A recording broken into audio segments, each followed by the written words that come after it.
miles out, or 5 miles. 5 out? And Yeah. John, you went to Sacred Heart? Yeah, and I only lived a block away. So that was easy. Not a block and a half. Yeah. 2 blocks. The kids that were going to Sacred Heart, did they have friends that were going to the public school too, when you were in school? Oh yeah, we Yeah. lived right across the alley from all the Richardson kids. Yeah, we were intermixed in the neighborhood. There was a lot of kids in that neighborhood when I was growing up down there, yeah. And you would have been at least part of the time in the old school, right, at Sacred Oh, Heart? yeah. Oh, Yeah. yes. Yeah, until the tornado hit in '53. I was in the 7th grade, she would have been in the 4th or 5th. Fourth, I was in fourth. Yeah, I yeah. can We remember actually were very both in vividly. the same classroom, like the day before the tornado hit. My class was a big class. Ours was the biggest class in grade school. And then continued on up to high school, we were also the biggest class. There were 13 in our class down For there. quite a while, you don't know going back how long. Yeah, no, in our day, we were. And I was in the smallest room. We only had, by the time we got to the 8th grade in a Catholic school, we only had 3 boys. Oh, yeah. Yeah. When I was in the lower grade, like first, second grade, I think we had 5 or 6. We had a couple girls for a while, and then they moved away. Those were fun times. So, moving out of, for you, John, when you went out of high school, would you have been in the class where they were still building the school up here? After Yeah, the we tornado? were the first freshman class in a new school, 1955. Yeah. My brother was a senior in high school when the tornado hit, and that kind of ended the graduation. They didn't have a graduation ceremony, then they just canceled everything. And then the next year, high school was out to the old academy, the old college academy at that time, till they built a new high school. Was that just the 1 year when they were out it in is 1 Luther year. Hall? Yeah. 1954, I think that class was 54.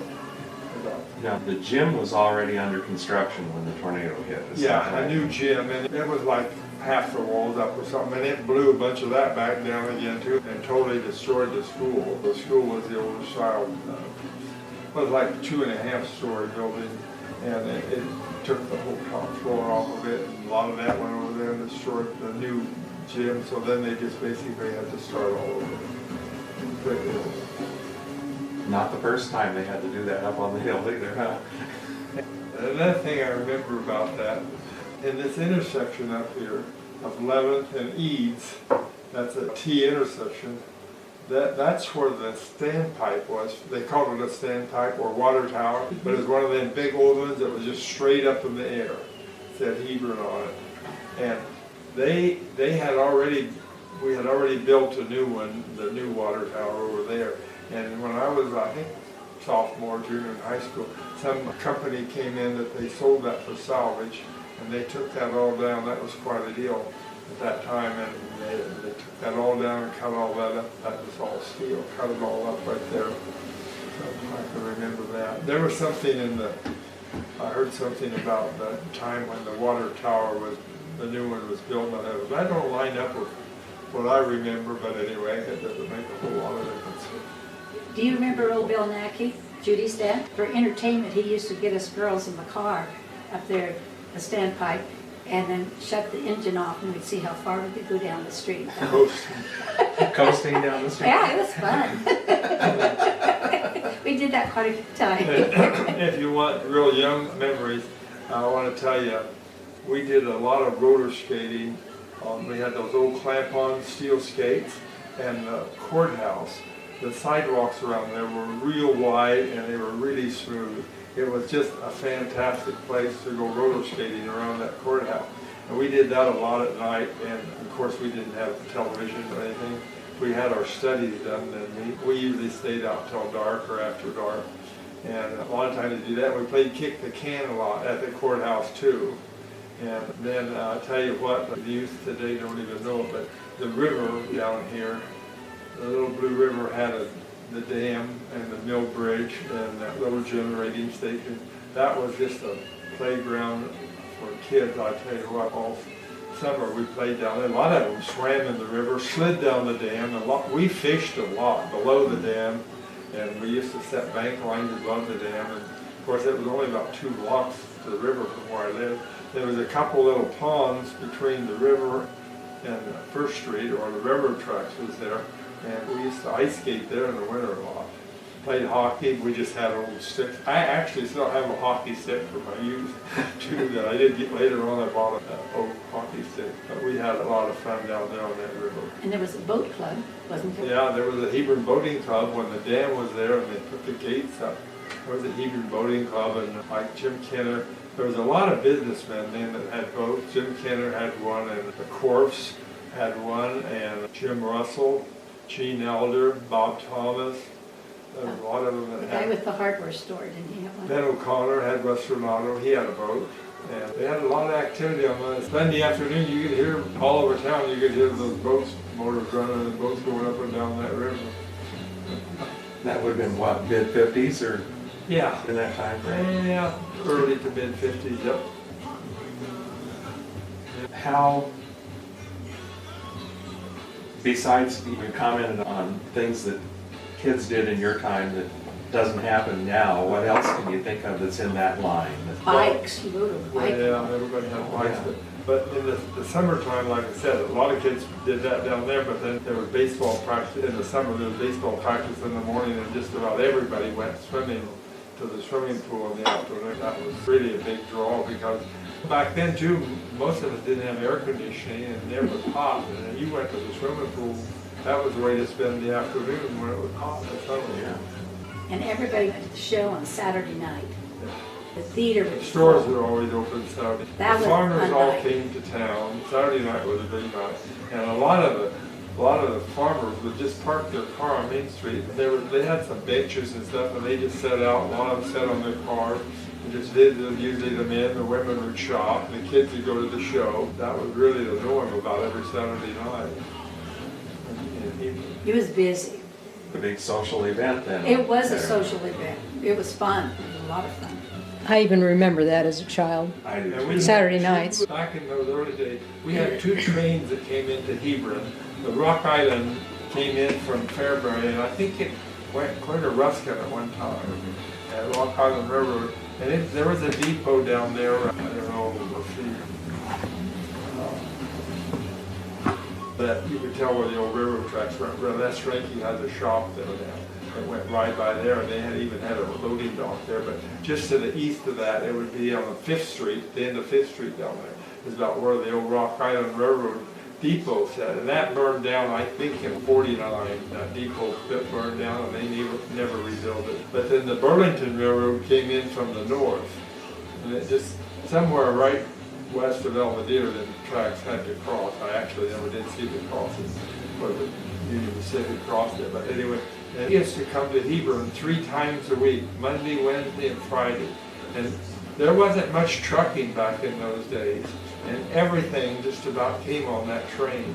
And down there on the west side of First Street, where the elevator was always there, but where Northern Egg, where their chemicals are, that's about where that new building is. That's where the depot was. And there was an old guy by the name of Butcher that ran the depot, and he wore the little hat and everything. He was real proper and really nice guy. And us kids would always go down there.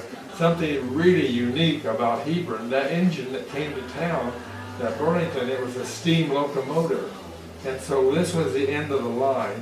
One time, way before my time, it went south, I don't know, to Chester or Belleville, but that ended that long time ago. It stopped at Hebron, and we had a turntable, which most people don't even know what it is. Well, Right we down talked by, about right that. where the sail barn is, right on the east side of the sail barn.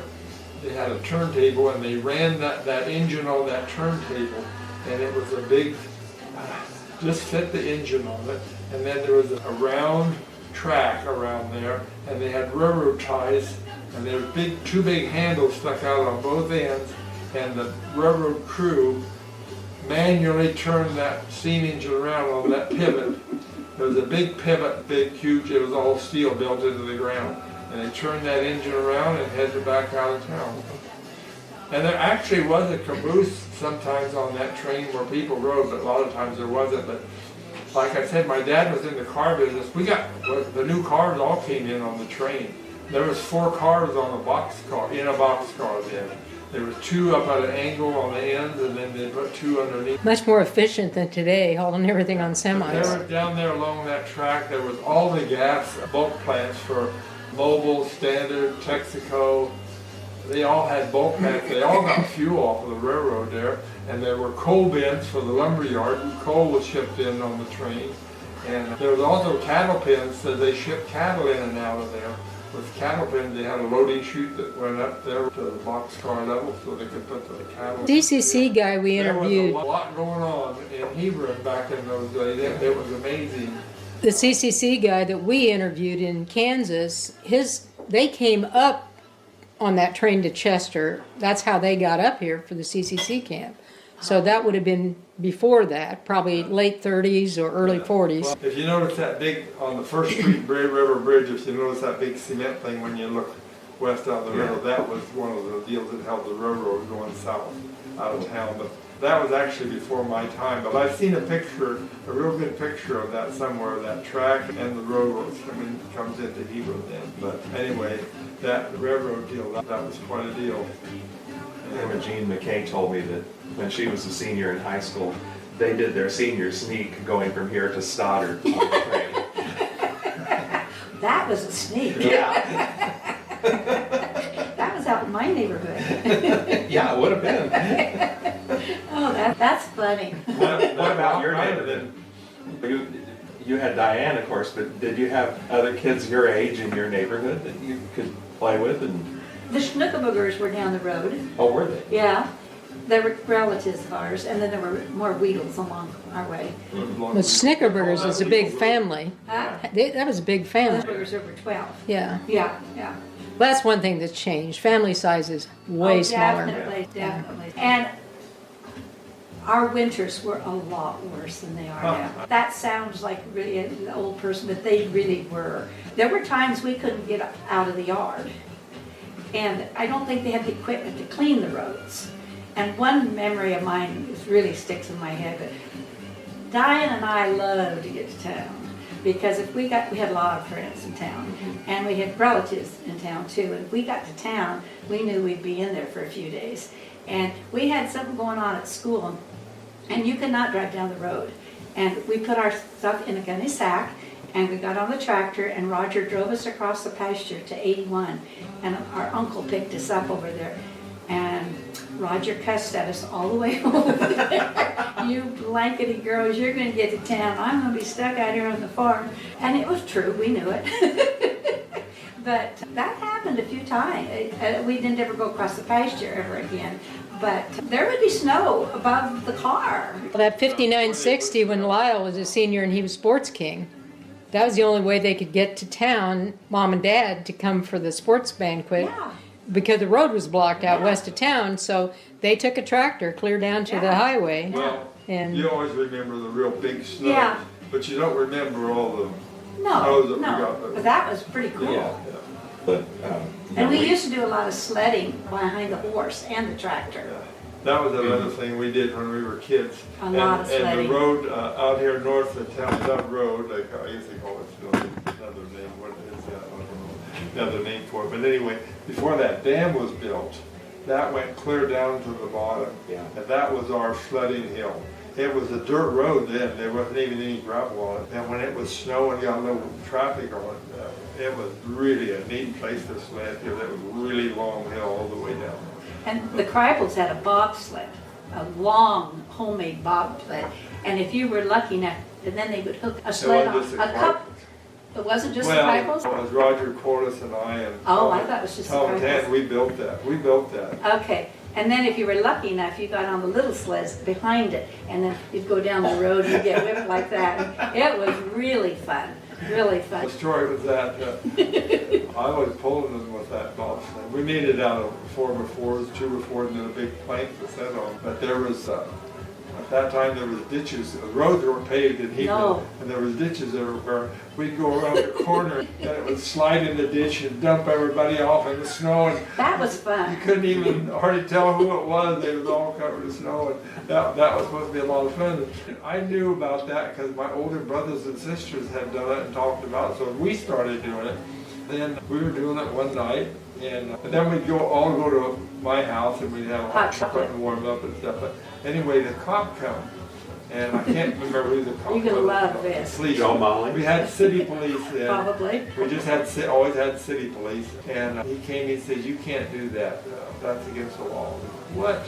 We couldn't believe it. At that time, Jim Kenner was the mayor, and we went in the house and got hot chocolate, and I called Jim Kenner up. I was probably 16 years old, maybe 17, I don't know. And I told him, he said, "You kids just go back and you go bobsled. If that cop stops you again, you tell him to call me." Take on that. We went out again, not very long, 'cause I think everybody about had enough by then anyway, but the cop never stopped us, but we never had any trouble after that. But we had a lot of fun. It's who that counts. I knew Jim Kenner, but had done it with my older brothers and sisters, so I knew he knew that we've done that forever. Why can't you do it now? But now, then after they paved the roads and you got curbs and stuff, it wouldn't work like it did then. It wouldn't be as much fun as it did at that time. The only street that was paved then, 4th Street was always paved, Main Street, and then Olive Avenue was always paved. But other than the rest of these streets in town were all just gravel streets. And then you got a pretty good snow, and then the traffic and the pack and everything, it was a lot of fun. Yeah, you'd be on ice with the Yeah, gravel yeah, street. it was pretty slick. That's fun. That's neat. I had an old 33 Plymouth coupe, and I put chains on it to pull, so it would pull that sled. That's what we dated in. Now we have a 33 Ford. Yeah. We did have a lot of fun as youth. I tell you what, we had a lot of fun growing up in Hebron, Nebraska, and there was a lot of things to do. Oh, sure, we had some boring days that we didn't know what to do, but most of the time we could always find something to do. Played a lot of ball after school too. After school, grade school, I'd go home and change clothes and get me a peanut butter and jelly sandwich and go right back up to school, the playground, and we'd playing something, football, baseball or something. We just had a lot of fun. Tell them about you taking chickens downtown and selling them. Oh, yeah. I love that story. Well, of course, we didn't have much money, and I think I got a little allowance, but I don't even remember how much it was. But I'd tell Mom I didn't have any money or something. We had chickens in town. We actually even had a cow in town in the wintertime. In the summer, we'd put it in the pasture out here where, what did they call it, Herget Estates or whatever it is out there. Oh, yeah. That was the pasture where our cow was in the summertime, but in town we had a little barn and a little fenced in there lot. My dad owned about a quarter of a block down there. And anyway, then my mom would say, "I got a couple of hens that aren't laying anymore, why don't you take them down and sell them?" I don't know, they didn't call it a creamery. What did they call that? You mean where Ralph worked? Yeah, No, that was like that, but it was way before his it time. was down Eigenberg's. where birds. Eigenberg's. Huh? Eigenberg's. Oh, it was way before That that. was before that. Yeah, it was, yeah.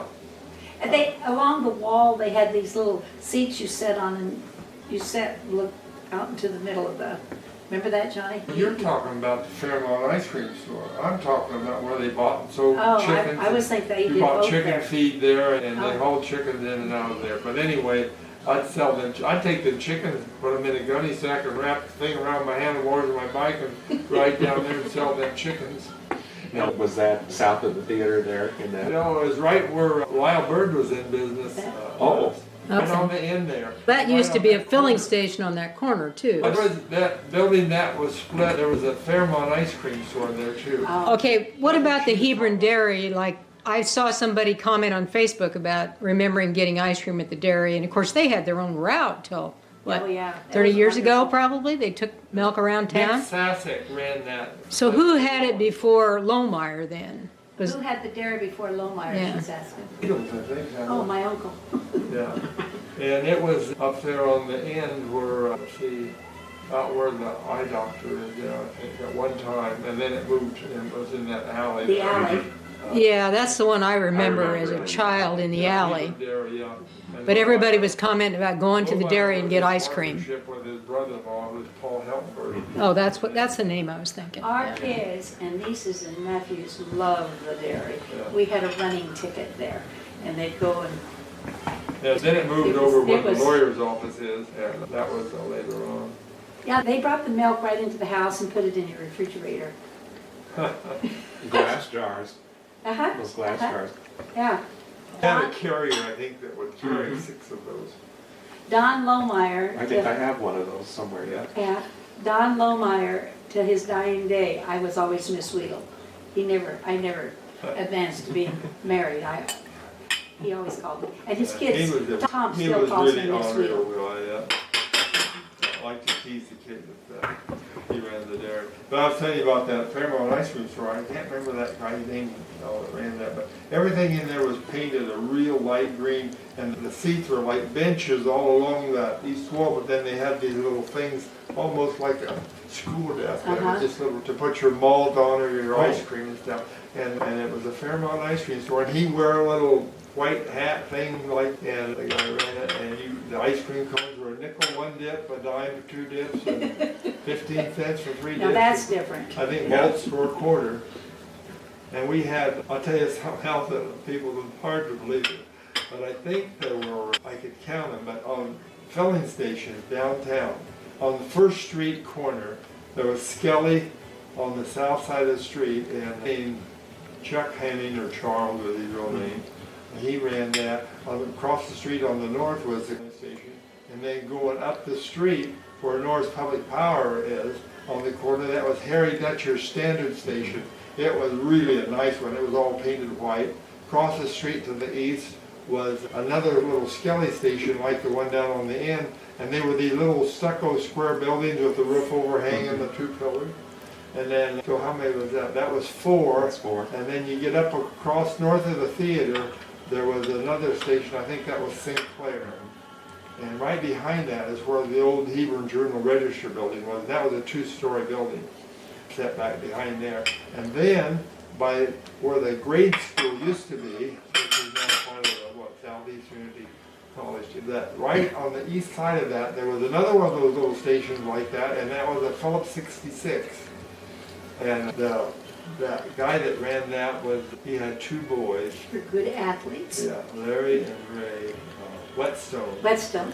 Whetstone. He was around that Phillips 66 station. So now how many would that be? It's 6. Okay. I remember Paul Harmon in the Sinclair station. Yeah, Harmon's ran that up. They had that when the tornado hit. And then if you get clear on the end of Main Street, there were 3 stations on that intersection. It was a dead end before, where Lincoln Avenue hit the old Highway 81. And right on the end was the Texaco station. And that's where I worked when I was in high school. And then on the north side was Bud Zool's Doris Mobile. On the south side was another Sinclair Can you believe station. that? And then Did going Harry- down the highway, L's had a station down Yeah. there.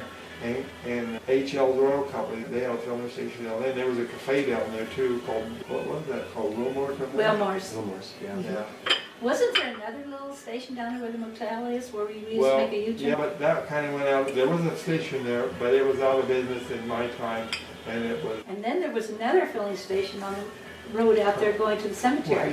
Yeah, where Larry Degenhart lives, there was a little bitty, that little cutest little building, little wood building, little roof, and they had gas pumps, and then a little old man he'd sit outside usually on a chair there by that filling station, and I don't know how much did, but how those people could all make a living in a filling station back then, I do not know. And I probably shouldn't say this, but he wasn't of age to drive yet, and he used to drive out to that little one out there. Now, we get 50 cents worth of gas and go for a ride in the country. Sounds familiar, doesn't it? Nobody ever bothered him. There was one city policeman, and then we had a sheriff. You knew where they were. Herb Sheen dealt with the sheriff at that time, but anyway, it was.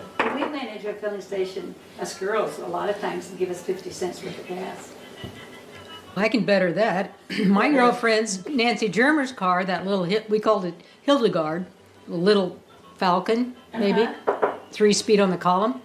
We all pulled our nickels and dimes and bought 35 cents and drove around all Sunday afternoon on 35 cents worth of And gas. had a wonderful Oh, time. we did. We still, that Hildegard. My version of the illegal driving involves their parents indirectly. Mine? Yeah. Judy, Ab Brown lived straight out. Yes. And Ab and Ruby were out at your folks for a Yeah. card party Yeah? on Halloween, which is my birthday. Judy decided to drive into town and see what was going on. Judy's 2 weeks younger than I am, and it was my 15th birthday, so she was 14. And that car didn't have an accelerator pedal. You just had to hit the little thingy hanging down there. Your foot kept sliding off, and so the car would lurch all over. We're coming up 4th Street, and in the car, besides Judy and me, is Ray Henning, and I think Bob Bartling was in there, and there may have been one more. But anyway, Chuck was the town cop at that time, and he's out checking doors, and we get about in front of Freddie P's place, and the car lurches. Chuck comes across the street, he shines the flashlight around inside the car. He had to know how old Ray was. And he says, I think it would be a real good idea if everybody but the driver got out of the car, and when the driver gets up to the bank corner, she makes a left and she doesn't stop till she gets home. I love it. And years later, we all would have ended up in juvenile court, but Chuck had some common sense. One time, I was down to Sherry Woodman's house with a bunch of friends. I think there were 5 of us. And he came to see us in the 33 Plymouth. That was a coupe, a real little car. A real little car. And we mentioned about going to the Dairy Queen. They said, why don't you take out the Dairy Queen? I said, oh sure, like I could. Yeah, jump in. We all jumped in. I don't know how we got in there. I would have smashed.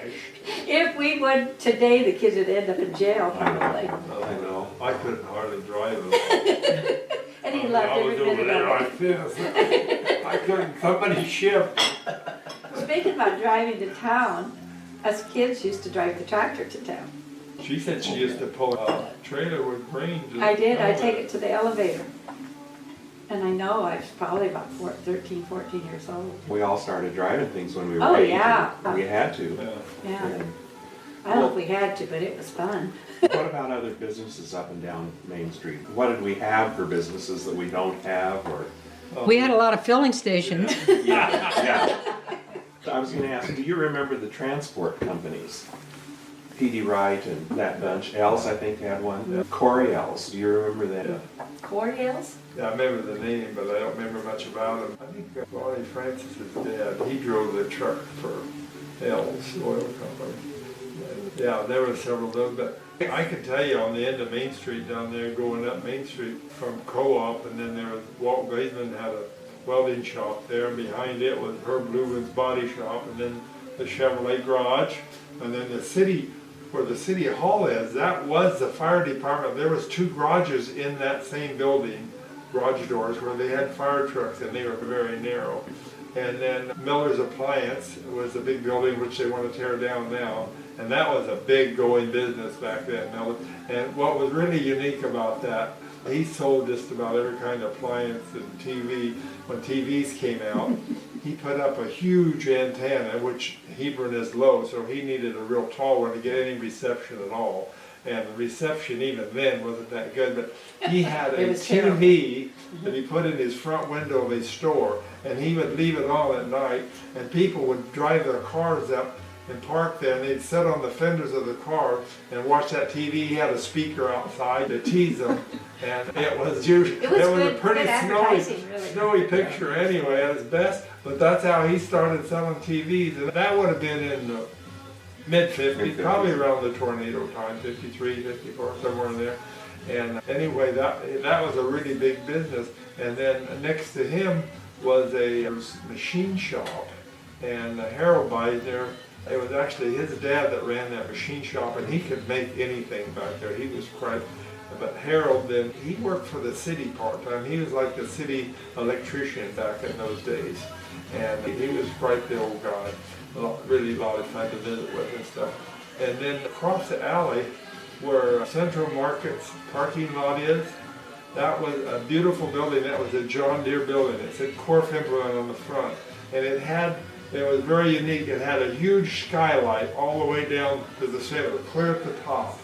And it was just bright as can be in there in the daytime with that big skylight. And a guy one day was pouring gas in a tractor while it was running. And it caught fire, and he dropped the bucket, and gas went everywhere, and he went running. And of course, the fire department was on the same block, but that was so much. It was a really bad fire, but they couldn't save that building. And they saved a few tractors that was in there, but that was about it. And that was probably in about I'm gonna say 1951 or 2, somewhere. It was before the tornado, that building was gone already then. Well, when was that ice store there?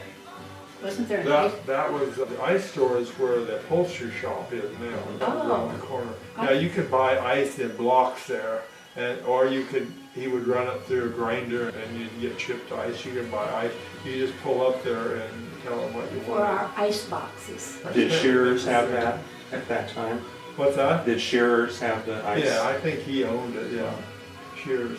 But anyway, then where Central Market is now, on the west side of that, there was a liquor store. I thought of Pick it that. up, Go ahead, I can shut this off for a minute. And you, and I think it ran that last, I'm not sure. But Harold, wasn't it Harold? Yeah, Harold Norshman. And then across the street, going up this main street, the first building was a hotel. And that was Hotel Fair, I believe. And that was kind of a green stucco 2-story building. it was a Hebron Hotel, wasn't it, or Central Hebron House? Hotel, that was one of our greatest losses we've ever had. Yeah, that was in the 70s, yeah. Car lot is, and that was a beautiful old building, all, I noticed the sun's coming in there too on his forehead. You want me to do? I'm mostly just doing your faces, to be honest but with it, you. So don't do anything with the sun? I think you're okay. going up the street before that, too, that after the hotel. Scoot a little closer, Idonna. There was a couple, Thank you. shops in there, and then the building with Standard Market is right to the west side of the Ford garage lot. That was Standard Market, and they had both sides of that building where you went in, it was going around the corner. There was a stairway that went up in the middle of that, and upstairs was Dr. Bancroft's office. Upstairs. There was quite a few things upstairs downtown in those years. It wasn't for the handicap, it's No, interesting. but that other hotel, the Hebron Hotel, that was a, Oh, that that's was wonderful. majestic. It had huge pillars. Do you remember it, Dave? Yeah. About, Oh, I remember at least it. that big wood pillars out in front that held up the front porch, and they had, you could sit out on that front porch. She had wonderful dinners. It was like the old hotel, Eyes. and it had a staircase, open staircase that went up to the, Yeah. like the old hotel. Some people actually lived up there. Supposedly William Jennings Bryan, when he visited, stayed And there. then behind the lobby back there, they had a restaurant. Lovely dining Yeah. room. Beautiful dining room, yeah. Yeah, With and, the alternating maple and walnut floor. I don't remember that. And they had like white tablecloths on the table. It was like fine dining on Sunday if you wanted to go out for dinner and stuff. We used to have bridge club there. Job's Daughters, we had dinners there when I was in Job's Daughters. There was a name of Whitcomb that ran that, and there was, the boy was Johnny Whitcomb, and their daughter was Mary Ann, and she married Tom Long. Oh, okay. And they had the Long family, the boy, but anyway, that's how they were hooked up. See, when I remember it, Blanche and Abe Records were running it. Yeah, He And was living there. on. yeah, Abe used to sit out there on that porch a lot, and Supposedly he couldn't see.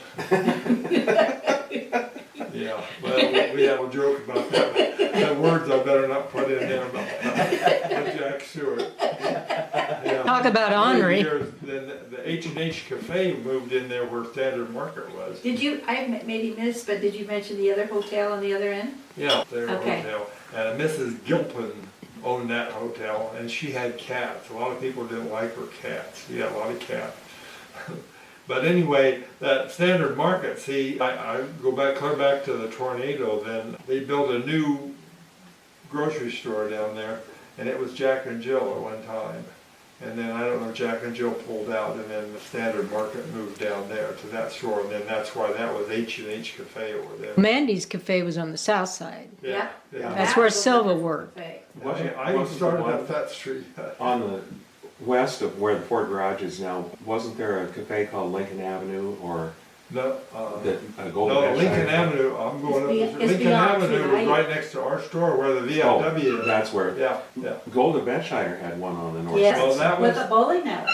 yeah. Yeah, talk about that, the old Okay. bowling. Yeah, the bowling alley was in there, and that's actually, Better no, than that, didn't they? yeah, the Betshiders ran the cafe, Goldie's Cafe. Her name, that was, Goldie the lady's Betshire. name was Goldie Betsheider. And it had a 3-lane bowling alley behind it.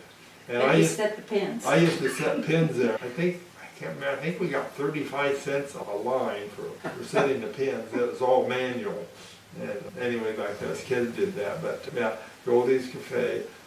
Anyway, then going on up the street, then past that wonderful hotel, then was the corner tavern. Well, First it was Weedles. Hill's Clothing. Oh, Hill. That's a Hendershot building. William Hill. It says it on the front of Clothing it, store. that limestone building. Yeah. And then- 'Cause that's an then old was building. That was always a tavern Pool hall. Yeah, who ran Guys, I that? think they always had pool tables in there though. Then card, yeah. Ray Bauer was Yeah. one of the older ones, then Jim Summers. who Yeah, was but before Ray. there, Who was ahead of 'cause- Ray? Huh? Who was ahead of Ray? Yeah. Do you remember? I'm not that old. Tell you what, I got the night guy's name, but I can't put it out. Oh, and then underneath there was that, Mullenix's Barbershop. Yeah, Barbershop. Louis Mullenix Barber Shop. And under the other end, under the William Hill Clothing Store, there was a guy under there. It had a barber shop under there too, a really old guy. And he had sold bicycle parts and he worked on bicycles. Where And was I'm pretty this? sure it was a dirt floor. Under Bud's, under Hills. Hill's Clothing. Under that building, that limestone building, that's what There he's was a talking about. stairway right on the west side of Hills that went down there, and he had one of them old cord that hang down with one light bulb in there. Oh, I said it was a 40-watt bulb. You couldn't see nothing. I don't know how he cut hair. But, Are you talking about under Blight's building? Huh? Are you across the street now? No, under You're still on William that? Hill's. There's two buildings. Yeah. You know, that Hendershot building is the west side, but that limestone building that's there today is two buildings, Yeah. actually. Yeah. But Yeah. we all perceive it as one I didn't remember a stairs on the going west down to the side. hills. I know Me either. In Bud's, you could get upstairs from Bud's Yeah. inside the building, but I didn't know you could get downstairs You couldn't get downstairs unless you went outside. outside. huh? And I remember that real musty smelling down there. No Dirt doubt. floor? For bicycle, yeah, I think it was a dirt floor down there. It was pretty bad. I know that old guy's name too, but I can't. You'll come to him about 10 Yeah. o'clock tonight. So across the street then, the dime store, the Hested store, Lori's store today. Mandy's Cafe was just west of that, I right? was gonna go up this street and then down, then up Okay, the other side, yeah. but whatever. I was trying to visualize it in my head. I'm just trying to go up that side. No, that's fine, I yeah. was gonna take you up 4th Street, bring you back down 4th Street, keep going east, and then come back down the south side. I was just talking about businesses, but yeah, there's some businesses on going up the street too. I remember Wilbur being right remember- north of the. You remember town. what? Wilbur Yost was Yeah. right, Oh, I remember that always. building. and then, The shoe shop, Dorothy Clinton's, Coffin had a hair shop. Linton's shoe shop was. Oh, on- that was a nice. the shoe shop, that building, with the Fletcher building with the shoe shop, A good one. that had a divided entry. Who was in the south side of that? Because the shoe shop was in the north side of that. You mean on the west side of the street there? Yeah, Yeah. that was after the tornado. Yeah, there was an old guy that had a car parts shop in there. Rudevald. Rudevald. We called him Sleepy Rudevald. I think they called him Sleepy because his eyes hardly open. Was he the one that had that whistle? Ooh. No, No? no. Oh, okay. No, I asked, Jim Kenner and I were talking about Brudevald's one time, and I said, did Mrs. Brudevald have a name? Because I can't remember anybody ever calling her Minnie. anything other than Mrs. Minnie. Her Minnie. name was, Then on down a little bit, Dorothy McLaughlin had a hair shop. Behind where the liquor store is. You went through a door you to the got back. it. You walked way back in there. What was in the front of that? Huh? What was in the front of the liquor store? Dorothy was, that was a liquor store. I that think it was just built. liquor store and then it Was had a it? walkway back to her beauty shop. That was Dick McKenzie's. oh, sure, yeah. Dick McKenzie built that liquor store, built that building, and then Dick McKenzie's the only man I know of that got killed in a car wreck in Hebron, Nebraska. But he had asthma pretty bad. He owned that, and he was in partnership with Ernie Uphoff in Central Market, which would be on the south side of the street, going up there. But how was he related to like Ferd McKenzie then? What's that? Ferd McKenzie, how was he related to Ferd McKenzie? Ferd, they were brothers. Okay. Yeah, there were three of them, Lewis and Ferd and Dick, huh? Yeah. Lou, did you Louis. say Louis? Yeah. Louis. Dick was like in his 40s, I think, when he got killed. Yeah, or maybe 50. He had Really asthma young. probably pretty bad, and he was down here on about, I don't know, probably, Where Germer's No. house, yeah, I don't know, the Ninth ones that Mall or Germer something. still own. This Yeah. old guy that shouldn't have been driving anymore, and he come down that street, and I think when he seen him in the intersection, he probably hit the foot feet instead of the brake that happened, and he really smashed him right in the driver's door, and it broke some rims and stuff. Oh, And gosh. I think it might have punctured his lung or something, and of course that was before seat belts and all that too. And they didn't save him, he died very young. Then after Doug's Bottle Shop there across the street, that was a mortuary and a furniture store. The furniture store was where the Blue Bison is Yeah. now. Yeah. The next building over Oh, was the okay, mortuary. okay, there, Yeah. gotcha, And it's gotcha. still there, and I Okay. think, does Brad own that? and has I think something? so. Yeah, that was the mortuary. Then I think all he the- uses that to store anything he can't auction. My dad's funeral and my brother Terry, I think we both planned them in that place. Both of my Yeah. parents were buried from that Then mortuary. did Walter Weiss have the next building? Baldwin's and then Walt. Yeah. Oh, In the okay. Harrison. Or- There were two Baldwin. different buildings? Yeah. Okay. Yeah, Brad's in Orville Baldwin, or is he in? He's in Walters, in the Harrison. Walter White. And Walter White lived straight up that street. Full About nurse. 4 blocks, 5 blocks, whatever, yeah. Yeah. And then on the end of that street there was an old building there, and I just thought of that guy's name, but he made monuments. Lennon's. Lennon, Gerald Lennon, and he made them all by hand. That was before machine cut them all out, monument. And after the tornado came, it destroyed his building, and he just put up some poles there and had some tarps over it. And he still worked in there for several years before he finally quit. And then that's where they built the new Dairy, Dairy. dairy Yeah. there. Yeah. Lil Myers. and, yeah. Eltonburg. Oh, do you remember Fred Bergen running a watch? Fred Bergen was the guy I was trying to think of below Hills. Oh, was that where he was? That was Fred, that's where he started out. Yeah. Later, wasn't he north in the little house north of Central Market where the Yep, storage? That's right. And he even sold guns in there too. Oh, really? Yeah, Guns and watches. yeah. And the shoe guy he was Greek. What was his name? George Athos. Yes. Yeah, but that shoe shop, that was before the tornado. That's about where our True Value store was down there. And there was a big building on that corner where the bank is. It was called the Ring Building, and it was 3 stories. And the whole top story was taken off in the tornado, and then of course they destroyed the whole building there. And then that lot was empty there until I think '64 when they built the bank. That end lot was empty where that building was. But anyway. Do you remember anything north of the Ring Building till you get to the Yeah. alley? Yes, it was Paul's Fruit Market, and it wasn't much of a building. There's pictures of that in those tornado pictures I showed. Paul's Fruit Market, and it was not much of a building to start with anyway. And I then, think they were busy. huh? I think they were busy in there. He hauled a lot of fruit from way down south somewhere. He had a trucks and he hauled it up. And his brother had a store in Belleville, Kansas. So they split the shipments between the 2 stores. He'd bring back a truckload of watermelon, go clear down south somewhere and get watermelon and haul it up here and stuff. All kind of stuff. Yeah. Then go on from what was in the Ring Building? On the very corner was the gamble store. And it was a narrow building. And then the next building over, it might have been that George Athos, I'm not sure.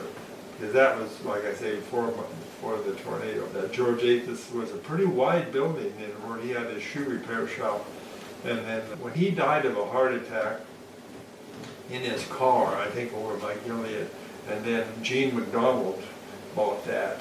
And then, of course, then after the tornado, they moved it over there to the other side of the street. Is that where the bank is at today? The Ring Building was there? Yeah. That's what I was thinking. Gene McDonald's the one that I remember in the Fletcher Building in the north half of that, before Max Linton was in there. Yeah. Did Yes. Max buy that from Gene, do you Yeah. suppose? Yeah. Gene died in his car like George did, but Gene he knew he was in bad shape. He called Dr. Penry, and Dr. Penry told him to meet him down the office right away, and he went down to the office. Dr. Penry and Gene McDonald was out in his car, but he was dead. Oh, gosh. Yeah. And then Linton bought it after that. I don't know what year that would be. But then, anyway, then where our True Value was last, then the next building, that was the Lincoln Avenue Cafe. It was a good cafe. And early years, Jack Cutlass ran it as early as I can remember. And it was really a nice cafe. That's when we were in Good high food. school and stuff. Good food, good cafe. And then next to that, which is, I don't know what now that fitness thing is in there now, Sunrise Fitness. That was, one time there was a grocery store in there too. I'm not sure if it was IGA or what it was. And at one time, Virgil Boatman had an appliance store in there too. After he quit Miller's, he used to work for Miller's, which was his brother-in-law, and he quit and he's opened his own shop for a while. And of course, then the next one over was, I guess, the barber shop. How about jewelry store first? Thomas Jewelry. Yeah, Jewelry Thomas. store, Thomas Jewelers, and his dad was an eye doctor. So And he had an eye in the Cleared in the back. back. That's where I went to the eye doctor first. Yeah, yeah. I remember Then that, the barber actually. I shop, can and that remember was that. Bill Beck. And everybody got a haircut in there. You always got to stick a gun when you got out of the chair. Yeah. I got a cute story about Haircuts his for first 50 haircut cents. there. His sisters, he had a lot of older sisters, and he Four had, of them. huh? 4 of them. And they had his hair down to here, and they dressed him like a little girl. Not very often, once in a while. And they took him to that barber shop to get a haircut, and they says, cut his hair like Joe's, and Bill Beck says, why would you do that to that pretty little girl? The story that we have to track down on Bill Beck is he had this guy come into the shop and you were always waiting in line there. And He had 2 or 3 chairs in there. if I yeah, but he remember was right. in there by himself, I Yeah. think all the time. And he's got all these Lots of people in years. line. He's got this guy in the chair that nobody knew, didn't recognize, but Bill recognized. And this is the story that he's cutting this guy, and one of the local guys comes in and makes some crack about, get this old codger out of the chair so I can get in line. The old codger that was in the chair was Harry Truman. He'd been on some tour with the air bases, you know, when he was at Makes Senate sense. committee. And we need to find out if that story's true. Yeah, it's how You it know. works. I never heard that one before. Yeah. And Carrie wore those glasses that were like magnifying glasses. Carrie Beck, do you remember those? His wife? No, I don't remember that. Oh. Yeah. Who then was Bill Svoboda's dad in the corner building then? That, you were next to the alley? Yeah. That was, at one time, that was called the, Cafe. yeah, that was a Really? little cafe. And Brumbaugh's ran it. before that, Oh, it's called the Snack Shop, I think. it was also a good little cafe. Gosh, you're taking me back. What's Betty's name that runs the cafe? Oh, Domeyer. Yeah, Domeyer Oh. ran it. Yes, for a they while, ran it but- too. but That's not a long always good time. food. Yeah, and then Brumbaugh's had it for a while too. And then. Is that where Doc Penry's office is? Is that what you're No. talking about? Across the Across the alley where Merle is. It's just a Okay. hole in the wall. Yeah, it's just Yeah. a little tiny. Yeah, it was a Adjust that shade, snack shopping. The shade. Snack shopping. What? the shade. I said Yeah. you want to adjust that a little bit. It Well, looks like it's in your eyes and, Yeah. This is over here that's blind. there we go. That helped, Idonna. Should I do the other one? Yeah, that's That fine. blinded me, Then across the alley in the Bryan building where Dr. Penry was. yeah. Do you remember anything before Dr. Penry in that building, or is that getting back too far? I really don't. At one time, that was a Hebron bank, but I don't know who was in there. Dr. Penry used to be above the old bank on the south side of the road, south side of the intersection there, and Taddy Corner from the new bank, and also Dr. Baker, W.E. the Baker dentist. was up there Yeah. with him Mhm. stairs, and they're remodeling that now into something, I don't know what, Yeah. but anyway, yeah, I know that was, but as long as, I can't remember what was before the tornado, before Dr. Penry, I can't remember what was in there, and then of course, the next store was the Golden Rule store. Yeah. That was a And nice store. that was they advertised It was. clothes for the whole family, and they did. They They did. had everything from baby clothes, women's, men's, and they had Shoes. shoes, everything. Is Russell the original owner then, or? His dad- Rosenbaum. Percy Rosenbaum. Percy Okay. Rosenbaum was Jim Russell's dad. Okay. And they changed his name during the war. Jewish, They I suppose. didn't want him to be known as a Jew and be persecuted. for What was that. Percy's wife's name? Mrs. Rosenbaum. Yeah. We're in the same boat I here. have no clue. I probably, I don't know if I can I have remember. no that. idea. But I We can probably could that find out out. at the museum because she keeps a lot remember of. Percy being a little short guy, am I right? And Jim was quite Well, tall. yeah, Jim was Yeah. taller than him, Yeah. yeah. He could convince you that those shoes fit you. Yes, he could. He was a good He didn't have the salesman. next size up and the next size lower, but they fit, yeah. By I the can way- remember it as a child. By the way, there wasn't, there was, we get to the other side of the street. Let's go next door, Days. Okay. Clara So Daggerford the worked- studio was. Huh? Clara Daggerford worked in Oh, yeah. Cold River. They remember the one. We won't go there, How will old we? are you, Dave? I'll be 72. Yeah, you do remember a lot, Drew. Yeah. Yeah, yeah. Okay, the Okay, Day's going studio was on the north side then? Let's see, we're still Yeah. over here. Yeah, And then Days. next door was Days Studio. And they took pictures and then they painted, Yeah.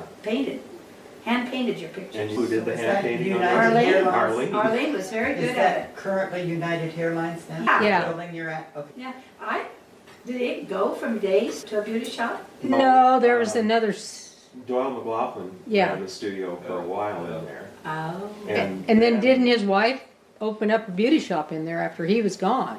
Yeah. Maybe Oh, I so, bet yeah. Because she was in there before United, and I don't know for sure. Yeah. Because Yeah, I Dorothy think was you're there toward the end of her career. Oh, Yeah. yeah. But that's probably And why. girls worked under her and became beauticians. I just So- read about somebody just doing that. I can't remember who that was now. Apprenticing, probably. Yeah, Yeah. Maybe Karen Richardson. I don't know. And then the next one was a drugstore or not? Was Christensen's? Christensen's drugstore. Okay. And that was the place to go after school, soda fountain. And Oh, no, we went to the one on the south side, John. You were smart. We had a choice by our time. that place was not a place to go in. That was A pool hall or Holidays- something. Holidays drugstore. Well- It was real dark and gloomy and. Well, he came When by. Stewart's had it. We'll get to that. Yeah. And jumping across the street again. I was a soda So jerk go on there. for Christensen's then. Christensen drugstore was where all the kids went, and they had a soda fountain, and they had School days. nickel cokes, dime cokes, and 15. School day Sunday for your cherry 15 flavored, cents. did he want malts and limeades, and Scott Hunger worked in there after school, Oh, did he? Saturdays, and yeah. See, I remember Nancy Burnett working in there. Nancy Burnett. I didn't remember that, yeah. Yeah. And Debbie They had a Hendricks. deal in the front, it was a big white cabinet, and it was all hot nuts. Cashews. It was every kind of Oh, nut. okay. It had a big turntable. Oh, yeah. Turned I haven't real seen one of small. those for a long And time. they were all heated, one bulbs. Yeah. Yeah. And, It was and they sold good. them by the pound, and they had all kind of nuts in there you could Okay. buy in there. And later on, Chris went in, clearing the back room, he went into the paint business. That's when latex paint first came out, water-based. He was, I think, was the first one in Hebron that sold water-based paint. Oh, I didn't remember Yeah, that. yeah, he sold paint out of that drugstore, but that had a bar, a long bar on the east side, and then back on that east side farther back, I think there was maybe 3 booths you could set in. Yeah, But that's right. after school and stuff, kids go in there like crazy. There'd be a half a dozen or more bicycles, maybe more than that, parked out in front there. And, I think they should bring soda bars back. I do too. I seriously do. I But that I was know a it's nice- not a that was a money really maker, but nice it's drugstore. social. Yeah. Christensen Drugstore. And then the next store, that's where that dairy was for a while. Yeah, I don't remember that at all. Yeah. The eye doctor built a new building there, didn't he? Yeah, What's Like that? Butler, that was a new Oh, building. Dr. Yeah, Butler's yeah. office. yeah, he built that new. Yeah. Didn't Jim Johnson have a used car lot? Yeah, on the he sure end. did. It wasn't very wide, but he had like a red board fence around part of it, yeah. Oh, yeah. And there's a picture of that in that tornado pictures, there's pictures of some cars there on that corner when he had a used car lot there. He later on became a sheriff, county sheriff. Then across the street was the Sinclair Station and the Hebron Journal Register building, and that was pretty much the end of the businesses on that side of the street. Let's go to the theater on the other side. Yeah. There was an opera house at one time. I didn't know What that. was the opera way house? The theater. Majestic Theater, where that, Theater, where that's at today was an opera house. Tornado was on the north side, and there were steps you went up, and the ticket thing was, you bought your ticket on the, like, almost on the front porch. Yeah, it was a neat, still Cost was a about 11 Majestic cents. Theater.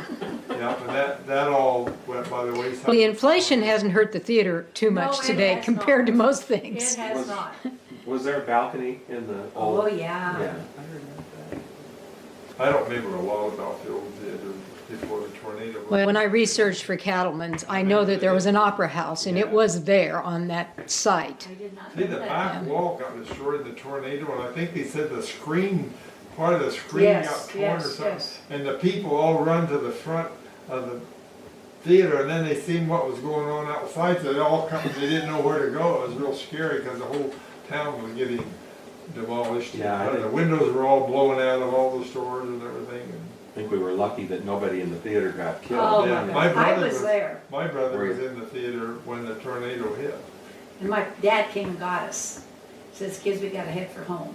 He was in town at least Oh, yeah, Saturday well, we night. came to yeah. town every Saturday night. Yeah. And south of the theater, I remember Eigenberg's in there. Yeah, that was across the alley, Yeah. yeah. And Well, then, wasn't there an OK Tire store, Yeah, right? Yeah, that guy had a shop there, that guy had a little shop there, there's an Robert? OK Tire store, and Bob, what's his name, ran that? Robert Larson, no? Bob Oh, Rocco. Bob Larson has it now, yeah, but I'm talking about the guy that Oh, ran it, he lives out there south of Hillsong.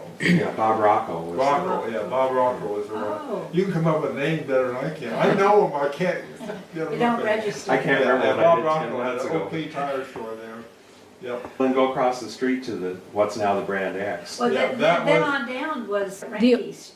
The old gym, though, that was the Oh, old the old gym. gym. Bill yeah, Jim, then he yeah. made it into.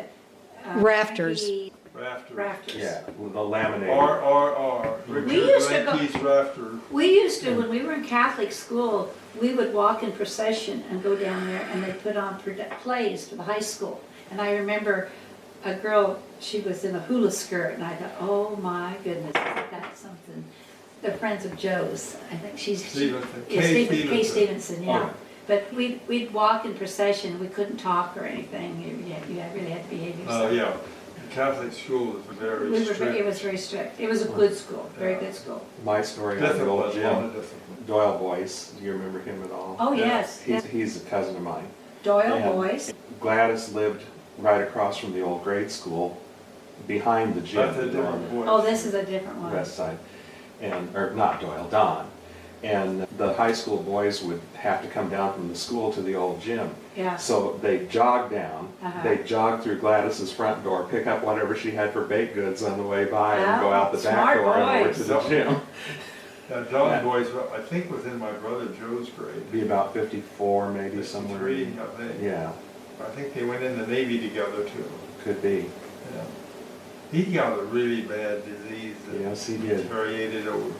He stayed alive, but he was bedfast for years. Yeah, I don't paralytic remember. thing. So then He had across a the real good street, looking sister called Beth. yeah, Yes. then across the street, that Brand X was a bank and a liquor store. Yeah, yeah, I And a didn't bar. ever remember it being a bank, but it was Ziegler's, Ziegler's yeah. liquor Yeah, store. Ziegler's, And right next door then going down was Marie's Style Shop. and that's where, yes, And Marie, her husband, Poppy. yeah, Ralph Poppy, Poppy. he worked for Christensen Oh. Drug Store. And, I thought he sold insurance too. no, that was his dad, Oh, that was his We've dad. got to keep a mental note on that because Dolores Werner was Ralph's sister, is that right? Ralph Poppy's sister? I And don't and know Lucille that. Thomas. I don't know. We'll have to ask her because I think that she, Is Dolores doing well yet? as far as we know, we're going to try to interview her. That's a wonderful lady.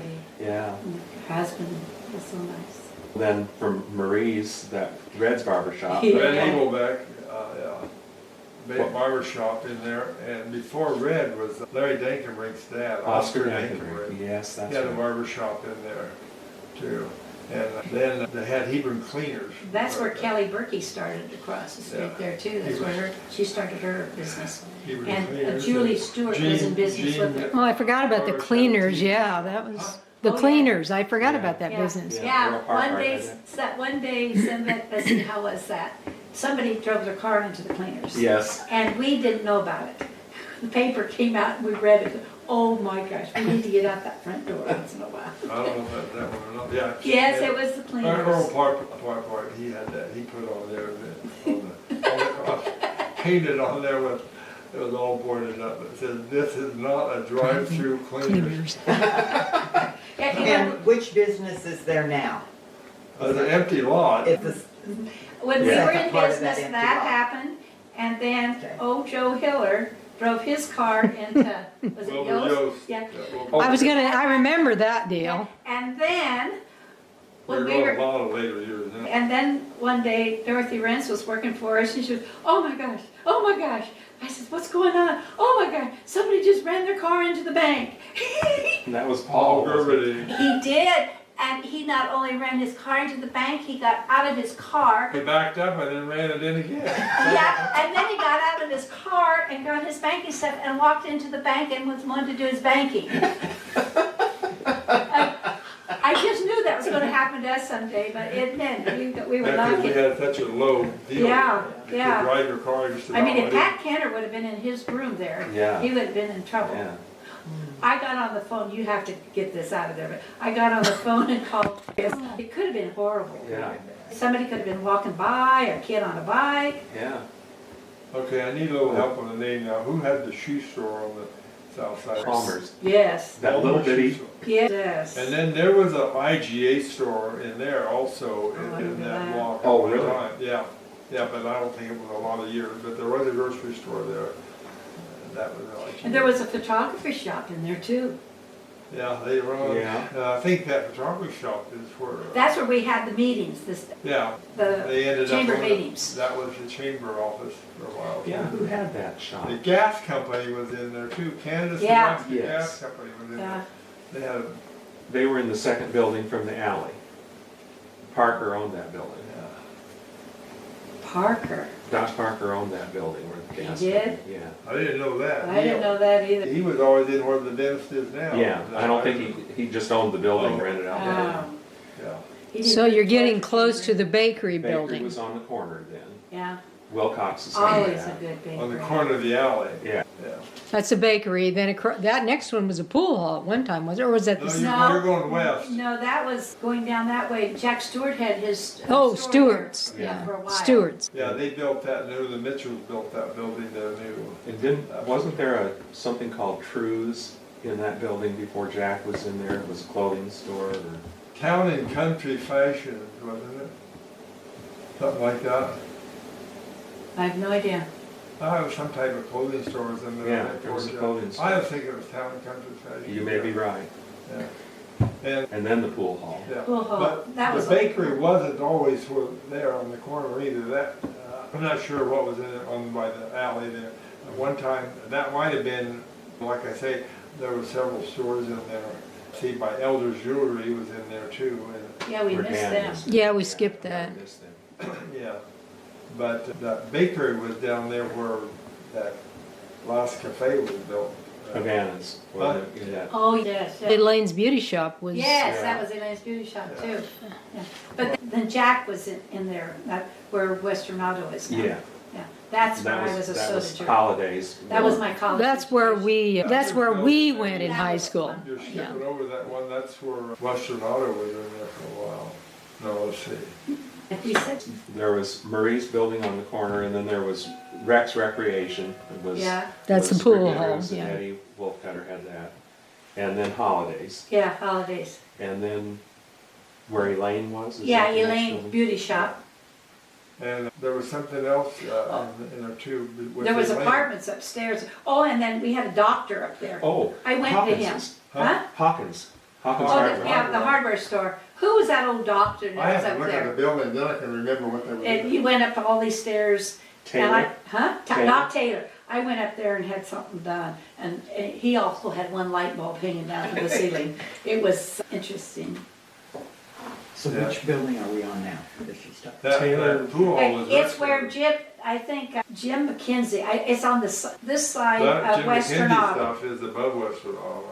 Yeah, yeah, that's where Doc Taylor had his, In his- Dale's building upstairs in that? no, I was in between those two buildings. Between them. Could it be in, There were a lot of offices up there. Yeah. Here's a mystery that somebody needs to be solved, and I can't solve it, but we have, I think it's a Thayer County history book that Kim Johnson made when he was still on the newspaper roll. And if you look at the pictures in there, that building on the corner where Dale Refrigeration in, at one time, that was a three-story building, and then it went to a two-story building, and it wasn't the Hebron tornado, not the No. 53. I can solve that one for you. You can? Yeah, Fred Mitchell took the top floor off of that building for Keith's. For what? for the Keith family. Oh, yeah?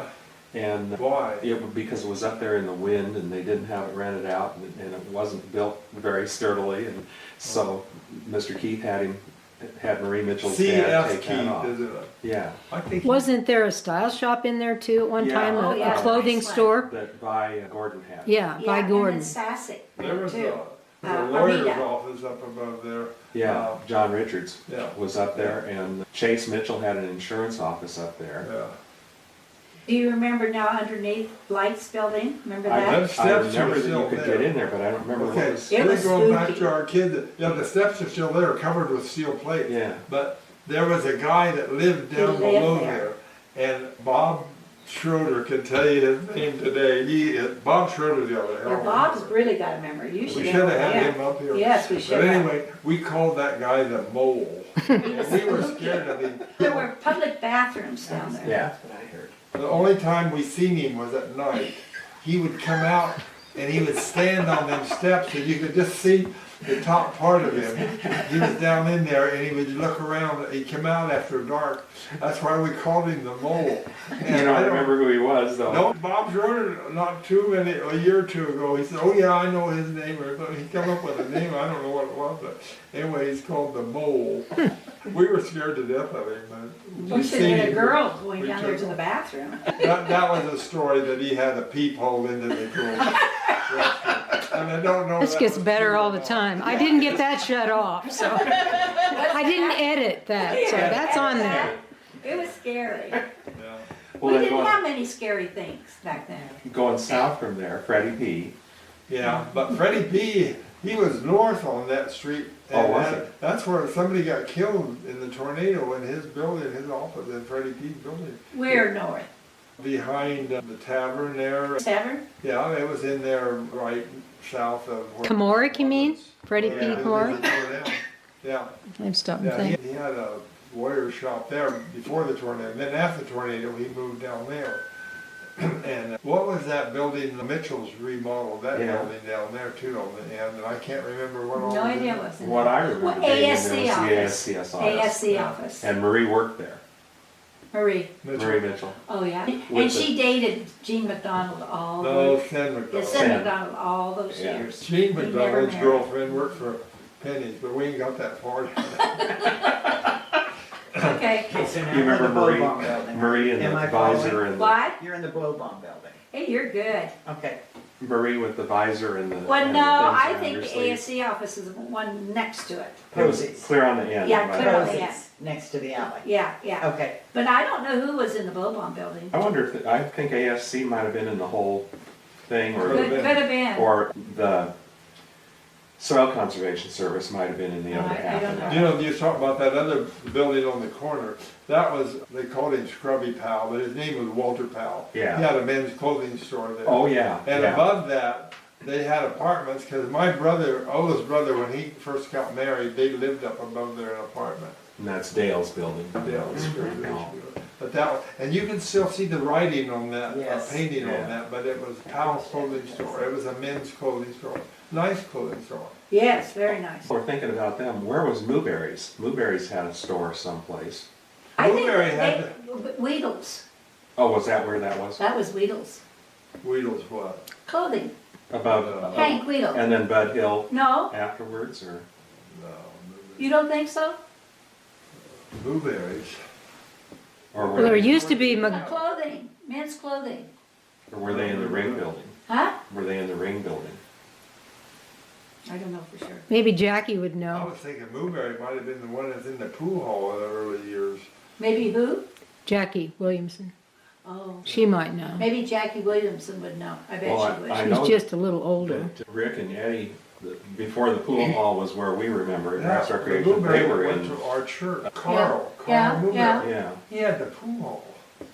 Oh, And was that in Dale's building? No, that was where Rex Where Rex was. Recreation. Because Oh. Rex Recreation was in Dale's building at one I time think Carl too. Blueberry had it before Rick Drews ever had I it. bet you're right. Bet you're Yeah, right. probably so. I They bet went you're to our right. church, Carl Blueberry. Yeah. Okay, then you cross the street west to the bank building. What? What is? Well, you're going west across to the bank building You then. mean the old bank? Yeah. Oh, the Yeah, old the old, kind of- right next to that was Heston's store. Yeah. And then up above, which is still there, was the Legion Club. I was up Above the old there. bank- Above Have the you old been up bank there? building is where Dr. You need to go up there and You see need to go that. up, see that. They're It's gonna change that. Still quite nice, I guess. I've actually got When she photographs puts all of the that new building. windows in on her second floor, then you will really be able to see the mural that's Good. up there. Okay. I have pictures from Job's daughter's dances up there. We John had Pennery so and many I. good times Yeah. up there. Love and Don had an anniversary up there because I sang for them for their anniversary party and But stuff. we were the beginning, these kids have after prom parties. Yeah. All night. Yeah, and we were the beginning of that. Our class, we really were ahead of our time. We had a lot of ideas, and we did it. But we didn't go out and get help from anybody. We just did it. And the night of our prom, we asked 4 married couples to come up with us Sponsor. to sponsor us. And we went up there after the dance and everything. And I think we even went to a show out at the outdoor theater. At the drive. And then we went up there and we stayed there until 5 or 6 o'clock in the morning. And we danced, we had food, and we played games, and we made breakfast, and we just, and, you know, No, there's a they do the same thing today, but they go get things from all the Real merchants. small and- dance floor. Yeah, oh, the Yeah. dance floor is real, it's just darling up there, couches and chairs and, They had just activities all the time up there when I was Yeah. growing up. The Legion Club up and a there, regular kitchen. they did not serve liquor. You took your own bottle up there. And I think it's still there. Behind the bar, there was They a put your shelf bottle with in steps. And you put your name on the bottle and they set it up on that shelf and then you just bought the Mix. The mix.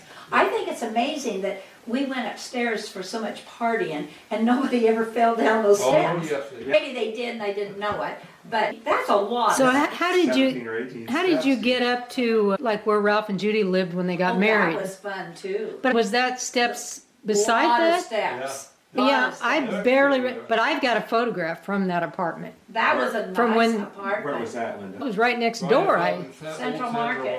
Old Central Market Oh. on the south side. Big. next door to that, location. That's basically. where our, what's it is now, our, Community center? yeah, community center is a Central Market. before Mandy's they moved building out. is. Yeah, Mandy's Cafe was under, Lori's, because I had it for a while. I owned it for a little while, where Mandy's Cafe was. it was long and That's narrow. Heston's, Yeah. and then the next door was Mandy's Cafe. Yeah, I think it was the next one, And yeah. there were apartments upstairs. Because Selva worked in there when she was, you talked about her Ralph babysitting and Louise stuff. Golf and- Yeah. Yeah, That was a class act. I can still see the meringue on the pies. I just remember it was a long, narrow building. I can barely remember that, but yeah. Mandy's Cafe, yeah. And then, That was called the snack, that little one, I was trying to say a snack, it was called the snack bar, is what it was called, a snack bar. But it didn't last a long time, I don't think that was okay. and the next building over where Naomi had the fabric shop was Marshes. Marsh's. Yes. Yeah. Marsh's And they put fabric. you, Mom would take us in there and we would buy some clothes and they'd put you on a platform. And you'd stand, I don't know what it Well, seemed they'd like it was hem about, your yeah, dress. and they'd hem your dress. Oh, yeah. And I, Oh, and, they'd pin it up there. yeah, and Mr. Marsh was always so They had these nice. long wooden tables and they had this little machine that measured, they had the bell on bolts and he had, did that and pulled It was through so, that it thing was, and it measured was it for us. classy. And he always had hankies in there for us girls. I still have a couple, 3 of those hankies yet that came from there. Yeah. And then Central Market. That next to them. building is now It's. Keegan's. Dress. Yes. Yes. Okay. yes. Okay. Yeah, but no, Trying to that ain't keep on. close to Central Market. Western Auto was in there, in that building. I And remember then West- O'Connor ran it. That's more down where the, I remember Western Auto being in what we think of as Nackie's Hardware. No, building. it was, That's what I think of Montgomery too. had it then, that was Yeah, much I later, think of that that was too. way after tornado, but before early years, Ben O'Connor had it there on that south side. was there a Montgomery Ward store there, wasn't there? What's that? Montgomery Wards or something, I or? don't think so. There was a Berwin's, Montgomery Ward. Yeah. where No, was we that? didn't have Montgomery Ward, but we had J.C. Penney's. That Oh, I'll bet I'm thinking of J.C. Penney's. Didn't they have it the was tubes? Cosmos. They had the tubes that when you, It's where Napa is now. yeah, yeah, was that a- building. Pennies did, they had those, it was a trolley thing. and those things Pneumatic, rocketed off the pneumatic, balcony. pneumatic tubes, No, it yeah. wasn't pneumatic tube, it was a trolley thing. It was a cable type Cable. deal. Oh, And okay. you But I can pulled- remember you had to that. Pull that thing, pretty hard, and then it shot that It little, was cool. just a little cup thing with your money and ticket, and it shot it up to the balcony. And John Musgrave was John up Musgrave with me there, when he he- wasn't on the floor. He was And nice. Laura Hanson worked in there, and She had her hair all Yeah. tied up. wasn't there a Dufresne? that Yeah, worked- Mildred. Mildred Dufresne. Mildred. yeah, So that was Connie J.C. went- Penney's She then. went with Gene McDonald. Yeah. 'Cause I remember And this they were store. married. It didn't seem. We were in business so long that we didn't have Scotch tape, and we had Oh, we paper. did too. I was thinking that we did it with the string. They But had it that was- way but when we was bought it, but we had. Oh, okay. We had the string on the deal. Yeah, and you wrapped it around Then the the string package. came up to Yeah, a little that was it, hole that in was the it. counter, and then Oh, yeah. underneath the counter, we had a big wide roll of brown wrapping Paper. paper. It did There say, you go. it said Okay, Gambles okay. on it, printed in green. Yeah. Gambles Yeah, is all okay, green. okay. Yeah, and they didn't have big sacks when we bought the store. They didn't do Okay. anything with big sacks. You wrapped it in paper and you put string around it. But we changed that Yeah. right away. And when we first got in the store, every item that came in that store, we put a sticker on it and wrote a bin number on there and the price. Oh, jeez. Every item that came in.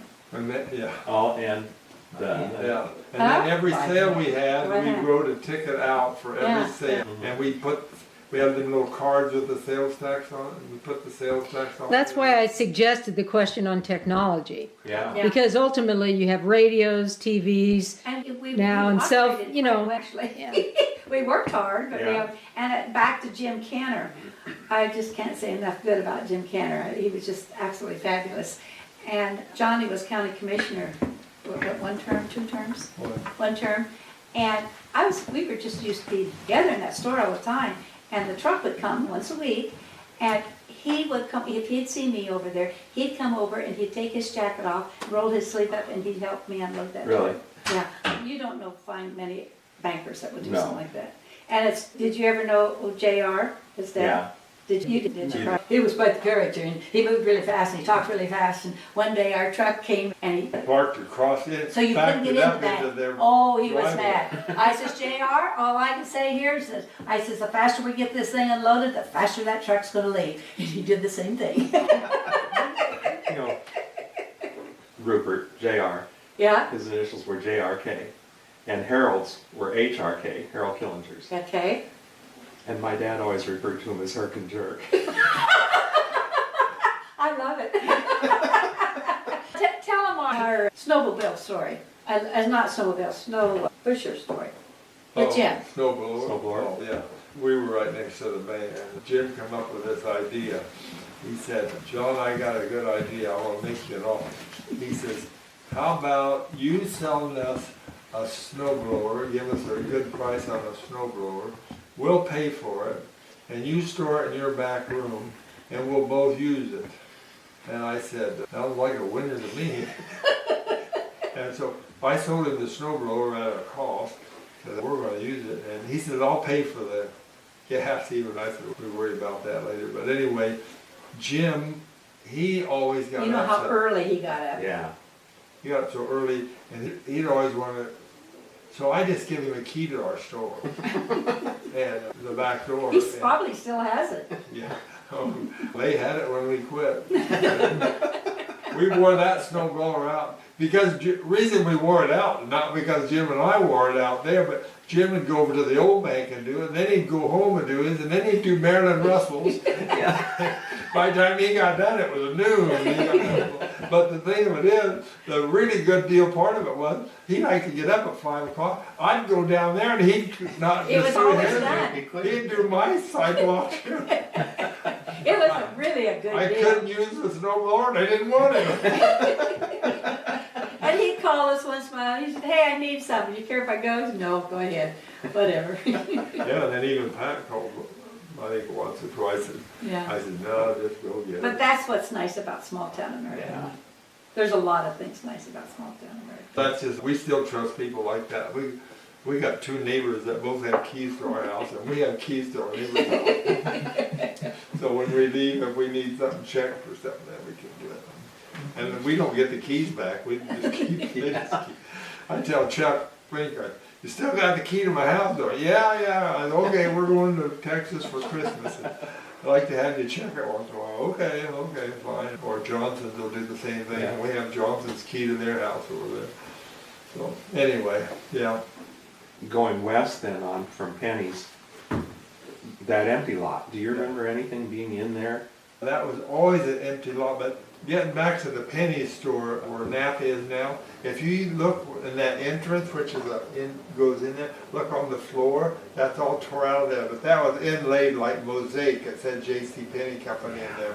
That was really cool. I remember Yeah. that. So then when Penny's went out, then that was a Skogmo store, which is affiliated with Gamble's. And Rose Bird, Yeah. what was her name? Married Gaston, No, yeah. before Gaston. I don't know. Yeah, Bird. She was a Bird. Oh, no, she was married before. Yeah. Oh, it didn't Yeah. make a difference. Yeah. Anyway, it's Berkey. Rose Gaston. Berkey. Yeah.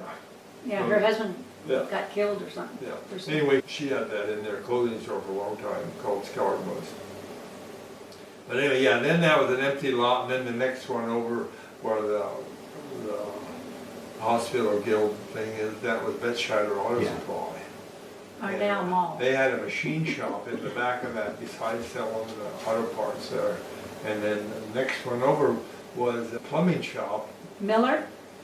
No, Yeah, Yeah, he went to Glenn's, school with me. Glenn's dad. Oh, Diane's dad. Yeah, huh? Diane Huber's dad. Glenn Miller's dad. Miller, yeah. Carolyn Miller. Yeah. Huber? Let's see. Diane No. Huber married Glenn Miller. Yeah, Yeah. there you go, there you go. What was his name? Miller. I don't know. His son was in I'm that trying to grade. think of the guys who were in partnership and they were brother-in-laws. And one was George Graney Yeah. and Cove, George Graney. Coves. was his partner. Coves. They was in together in there in that plumbing shop. Cove. Roy. No, Roy no, Hobbs. no. But that's Roy Coves. worked for Norman Miller. He worked for Norman. No, yeah, that'd be the other side of the street, yeah. He lived, he had a girlfriend with that was Glenn Miller's dad, yeah, that was Glenn Miller's dad. I can't remember what his name was. I remember Glenn, but His dad, wasn't he the janitor at school for years? No? Louis Miller was janitor. Huh? Louis Miller was janitor Janitor. at the That school. was a different Miller. He was related to them somehow. Glenn's mother's name was Wanda. I can remember him, but I don't remember the She was a really dad. good looking woman, isn't she? She was a sister to Betty Crockle.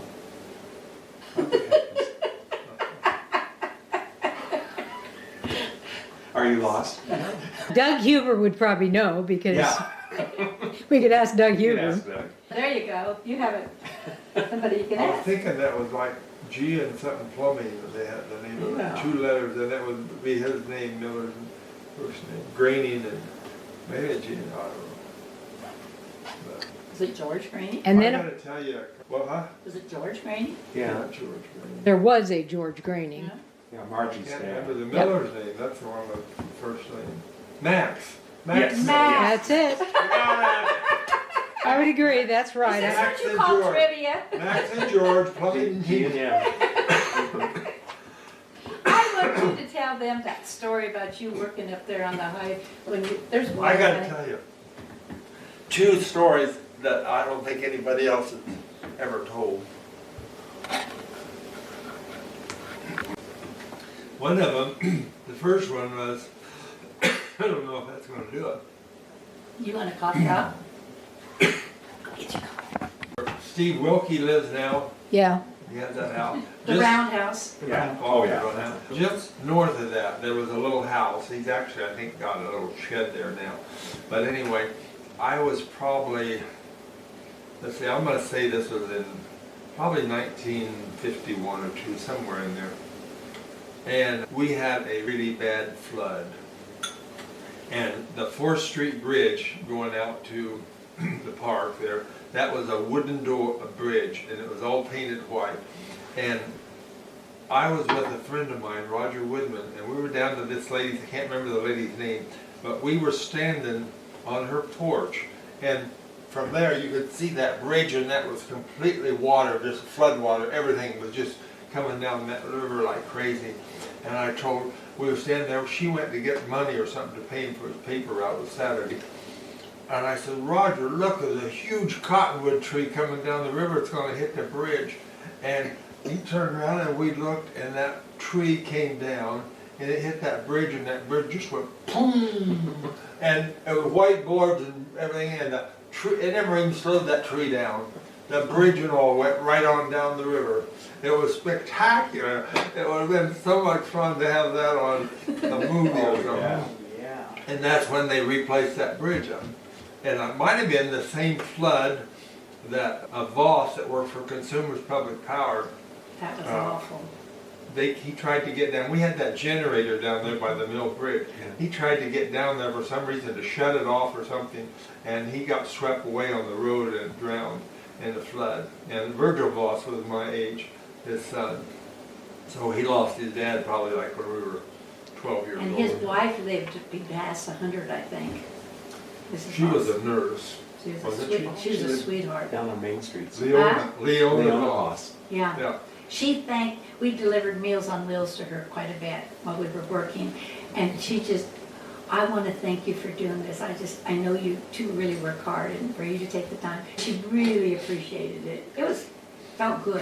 Felt good. Okay, now my other spectacular story was, I was in high school, I was working at that Texaco station up on the end of Lincoln Avenue. It was 81, old 81. Yeah, 81 high, it was 81 highway then, and the mobile station was over here. And I came to work after school, and I had that old 33 Plymouth we talked about. I parked on the south side of the station, and I was walking around, and I was walking like toward Bud Zuldorf station, and it blew up. I remember that. And it was one of them old stucco cement ones with the roof overhang and the two pillars. And right north of it was a Quonset, and that was Joe Taylor's Alice Chalmers dealership. And that roof went up in the air, and it sailed clear over that Quonset, and it come down on the edge and just crumbled over there. And there were boards and tires and everything just flying everywhere through the air. I don't remember feeling anything, but I was like in shock. And my boss come running out, who was Bob Gresham. He said, "Get out there in the road and stop that traffic." I'm going, "What?" These trucks coming down the hill. Oh, I'm supposed to go out there and stop, but there were boards and stuff laying all over. And of course, he was a fireman, and he called the fire department right away. And the story was on over there, Bud had two guys working for him. Anderson, that was that Anderson from Davenport, the school dad, was his dad. And, Oh. yeah, and what was the other guy's name? Jim Buckles. And Oh, they that's it. serviced a lot of cars, and their hoist was outside of the station, because it was just one of them little, it was outside, one of them little stucco stations right next to it. And they just serviced a car, and Anderson got in it and drove it away to take it back to the customer. And Jim Buckles went around the north side of the station and got in his truck and to go get it, was gonna go pick him up. And he said when he turned the key, that station blew up. And he never got hurt, but Bud Zuldorf was standing right beside the station. He's the one that opened the valve to raise the hoist. And there was an air compressor in the basement of that building, and there had been a gas leak down there, and that's what caused the explosion. And Bud was buried in that rubble, and the fire department got him out. And there was a little fire over there too, not a real big one. And they got him out and got him to the hospital, but he was bunged up pretty darn good. And I just couldn't believe What year was that?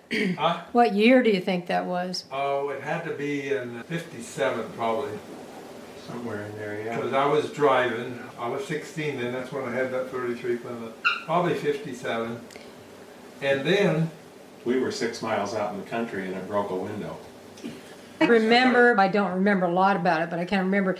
Now, is that where Randy Herget's office is? No. Where Bud's No, was? it Where was on the north Zuldorf's? side where the Right. insurance. Yeah. State Yeah. Farm. State Farm. State Farm Tyson- Insurance. Oh, that's where Bud's was Yeah, at? Okay. State Farm Insurance is there now. Right next to that was called the East End Grocery and Cafe. And it was a Bob little wood Stutz. building. I remember Stutz Bob. Was And one of them. Overman's had. And they some had place, roasted too. chicken for the first time. Yeah, yeah. That closed too, I think, after that station blew up shortly after that closed, and then Bob Stutz built a new one down by the Dairy Queen, which They was called called. it the Long Branch. Yeah, Old that's where Branch Randy's Cafe. office Yeah. is. But Yeah. here's Or another. no, where, not Randy's. Glenwood. Glenwood is in that. Yeah. Well, that's, my mom had that That was cafe all for a around. while. Yeah, her mom had a cafe in there for a long time. Yeah, and the Dairy Queen was there, that was really good. too. Lyndon's Oh, the But place. anyway, It's wonderful. another deal at that station, and of course, that was a full service station. I had to wash all the windows and check the tires, the oil, and everything if they wanted. Clean the But I toilet. was out there, and you put the gas in the car, and I heard this squealing, really loud squealing noise, and I looked, and here come a lady down 81 highway with an old international truck, and it was clear full of corn. That squealing I heard was the brakes. She was trying to stop it, because she wanted to turn down Main Street to go to the elevator, and I said, "Oh, lady, don't turn, just keep right on going, you can turn at the next corner." She turned and dumped the whole load of corn right in the middle of 81 highway. That could have been me on a tractor. Seriously. And I didn't, I witnessed that, but those things were spectacular, that bridge thing and that station growing up, that was just amazing, that I seen both of those things happen like that, but it was crazy. I got a question that maybe you can answer that I wondered about for years. Was Roger Woodman in your class? No. No, he was But 2 you know years what? ahead of me, Ahead of you. but we lived across the street from each other and we played a lot together. This is my question. He was in high school when I was in kindergarten here in Hebron, and he drove the bus to get us home, and he was in high school. How did they pull that off? He drove the He what? drove the bus to take us home from school. Oh. He was, I think, a senior in high school. Huh. The rules would be way different. They didn't have a dad. Their dad left them. Yeah. Abandoned. And abandoned them. And Mrs. Woodman raised those kids doing just She small worked in jobs. Western Auto Yeah. a long time. Linda, what I always wondered about is how the school district was letting a high school kid drive a bus. Well, in he those probably days. really needed the I'm money. sure he needed the I was gonna say the rules would be completely different today. By the way, he worked in that shoe shop. Oh, did he? Yeah, that shoe shop down there, they had a deal you climbed up on, you get your shoes shined. Shoe Chair, shine. and the guy was way down below and he Well, shined your shoes. I think on. Linton still had One of that the bench Jansen in boys there, worked in because I it. remembered seeing that bench Yeah. in Linton's He shop. had that. Yeah. Was Sharon Woodman in your class? She's my, yeah. That was one of the places Diane and I stayed all the time. And that was I never thought about them not having money or anything. You don't think those things when you're a kid. And Nobody had any money. yeah, it was such a safe place to be and everything. We stayed there all the time. And my mom would bring in meat and real butter and all that stuff wherever we'd stay. And Roger told a story to us one day that he got so tired that his mom happened to move from house to house. She'd move into a real dumpy place, but then she'd paint and wallpaper and put in cute little curtains and make it look nice. And then the guy that owned it would come in and thought, oh, I can up the rent. And that's what happened. Just kept upping the rent. And he bought that house that she lived in before she died right there on Main Street, next to the bowling alley. He said, I don't want to see my mom ever move again. It wasn't next to the bowling alley, it was the next one over. Oh, next Yeah. one over, okay, That was okay. May Newman that lived right Yeah, next to and the. I'll tell you the rest of the story, and you'll have to get it off of there, but he never knew his dad, but. I knew she threw it. Huh? And he was angry about his dad leaving him, but understandably. 4 kids that she had to raise. And one day he found his grave down in Kansas. Oh, I think really? it was in Hutchinson. And he looked around, there weren't too many people, and he said, he just whipped her out and he peed on his grave. And he said, man, that has felt so good. So he went back and he did it again. Was Sharon the youngest of the kids? Yeah, yeah. Roger and Sharon are the only ones that I remember. Wayne and Grace. Grace married Wayne was the Richardson. oldest, and Wayne ended up getting a college degree, and he Did became very well. successful in banking. He was out in, I think, Washington or somewhere, and then ended up retiring in Phoenix. But Wayne did really well. There's quite a few stories like that here in town, women Really? that raise their children alone. Rod, when we were kids growing up, me and my brother, we had bicycles and old bicycles and all kind of stuff. Roger, they were so poor, he never even had a bicycle. So we found enough parts that we made him a bicycle, but the back brake didn't work. You had to stick your foot in the front fork for the tire to stop. But At least he had He had a transportation. bicycle, yeah. Yeah, he had a bicycle. They were nice kids. And Oh, they of were course, all good kids. I remember Sharon probably better because you'll have to edit this out too, Linda. But my mom always taught Bible school and Sunday school and this Yeah. kind of stuff. And I was really little. So Patsy Payson and Sharon and Patsy was my grade 2. Lavina Yeah, her too. and Connie Yeah, got the job of watching me while Mom taught. okay, So- yeah. And that's getting back there a little ways. Yeah, yeah. I've got fond memories We of all all of it. did a lot of babysitting back then, a lot of babysitting. Family size, families are so much bigger Yeah. in number. And- I think kids of I just witnessed that in our own family. Our one granddaughter had a baby, so it's our great-grandchild, and wanted me to come down to Texas to help take care of this baby. Think about this. She never babysat, he never babysat, he was an only child, and no little cousins or anything Neither around. one of them had ever held a baby. Mm. And here she has a hard time having this baby. Then they're left in this room with this newborn baby. They don't even really know how to hold it, how to diaper it, how to do any of that. And so I go down there and I arrive. The baby has two grandmothers down there. They still wanted this grandma. Yeah, and anyway, I get down there the day she comes home from the hospital. They were holding this baby like it was A a brick. glass crystal or something, and it cried for him a lot. And I'd pick it up, and Clint would say, "What's your secret, Idonna?" I don't have any What's the secret. I don't have any secrets, but that is something kids need to learn. That if they're not going to learn it at home, maybe if there is home ec or anything like that. They do. They have those babies they haul Yeah, around. but they really need that. They do that Yeah, stuff. they really. You think of that. You know, Well, a lot of it is, again, most families now it's 1.5 child per family statistically. Yeah. But let's say they all have 2 children. You don't get any practice No. with 2 children in family, No, so but I mean, a lot of it's that. Growing up on a farm is really a plus, It is. too.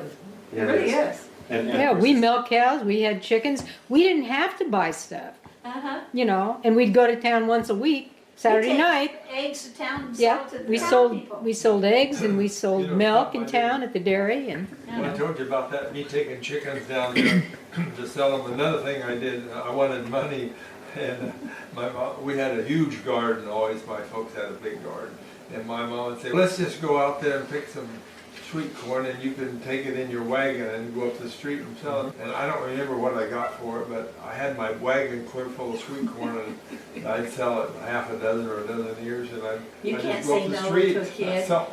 And Mom would let me keep the money that I got for selling that sweet corn. But getting back to the stores, we didn't, from the old bank building and then south of there, before the tornado, that was McGrew's had a furniture store and a mortuary down there. And then there was that, Mitchell's had a garage down there, actually sold Dodge cars. And then clear down there in the corner was Glazeman's Minneapolis Moline shop. And Where Reinke's, yeah, Ranky's is, and then across the street was that lumber yard, and that was, what was his name? Yost. Ricky? Yeah, Joe Brady Barecki, ran but it. that wasn't the name of it. It was Yost. Yost Yost Lumber Lumber Yard, yeah. Lumber Yard. And south of it was the Weber's Tin Shop. Oh, yeah. Ray Weber had a tin shop down there. And then that Bill Tripp, he had the blacksmith shop down there too. But other than that, then after the tornado. well, Ralph Dyer, that Minneapolis, Dyer's, that was Glazeman's. Yeah, Glazeman had it because for I can remember 10 my dad going in there for Yeah. machinery stuff when Minneapolis. Ralph Dyer, before he became a minister.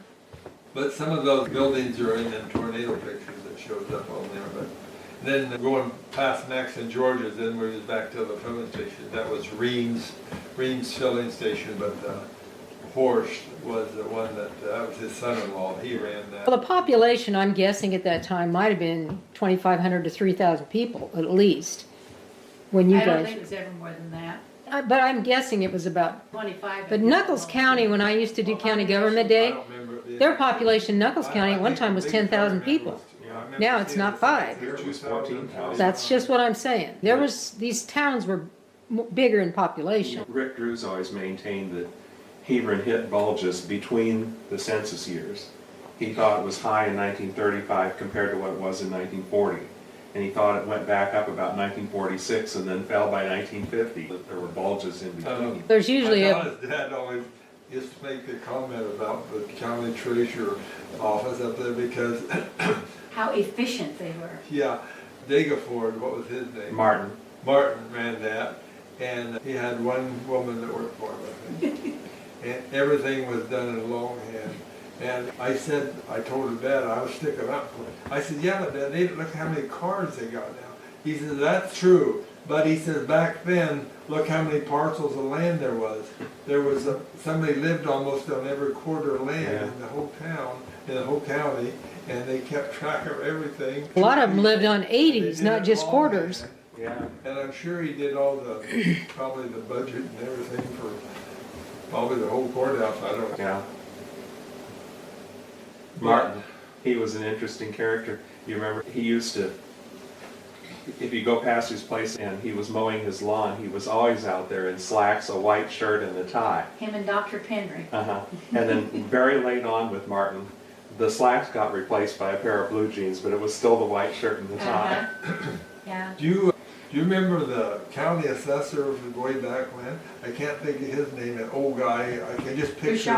Bouchard. Bill Bouchard. Yeah. They used to say about him, if he seen somebody with a pickup or something with some lumber in it, He followed them around. he followed them home to see what they were building. Still true. You never thought of that. Don't go by Bill Bouchard. Don't go by his house, because if you got any lumber in it, he'll follow you home. Exactly. You're really good at names, Dave. You can pop them out. pretty Yeah, good. I'm afraid. When they get older. You're like 10 years younger than he is. I think he could have spit them out 10 years ago. Yeah. Now they come to me, but it's always a few minutes So a lot of later. times we bounce off. For me, each a lot other. of times it's 4 o'clock in the morning. Yeah, oh Somebody yeah, oh laughs yeah, and- yeah. But I have to tell John what my thing from the Brit comedy, the guy goes to his neighbor and he says, who married so-and-so? And she stands there for a while and she thinks of it. And he says, I tell everybody that you're the encyclopedia. Your cover's a bit worn, but your information's still good. Yeah, yeah. Lucky to be here. You talked about what you were doing as kids. What were adults doing? The dances? Oh, Yeah, the oh, Legion lots of Club was a big dances. thing then. Lots of dances. We went to a lot of dances. There was a skating rink where the What, Legion the Club, skating rink? Yeah. Yeah. somebody mentioned that recently on Yeah. Facebook. Who Yeah. sponsored the dances? Was that a... No, you talking for the adults or the Yeah, kids? yeah. They brought the Oh, They big, had big, bands. big band. Bob O'Neill, what's his name? Bob O'Neill Bob and O'Neill. Playboys. Yeah. and Mickey Cullen. Make his a call. Oh, my, that was amazing. That was our band teacher. Yeah. Yeah, mine His too. real name was Colba. Yeah. But they call And him then Mickey who's Cullen. the one married to the Marchant girl? Johnny Ray Gomez. Johnny Ray Gomez. Oh. He'd come here once in a while. And we went to Superior a few times. And they had a big band over there. Big band music. It But was- were these Legion Club? yeah, um, yeah, and Elks. Everything was Yeah. done here at our Legion And you Club. mentioned Patsy Payson. Her brother Ed played with the Mickey Cole Orchestra, and Oh, he did he? was Yeah, he good. played the trombone. Yeah, and talk about a memory that guy had. We just loved him. He remembered everything about us. He says he remembers, he just sat in our kitchen not too many, maybe 10, 12 years ago. He told us he remembers playing at our prom Wasn't that long ago. and watching us dance. I wish I would have asked him what color my dress was, because I think he would have known. He's gone now. Did you go to the Legion? I love the Legion. Yeah, The here and food in was so- Geneva. Did you go up to Geneva to Legion dances? Yep. We never went to Geneva ever. I think it was like down here. I think it was a skating rink too, because the floor Yeah, was, we had it was wooden We floor. had a roller skating rink where the Legion Club is before the tornado early years. And it had two big old, huge pot-bellied stoves, one in opposite corners, like kitty corner.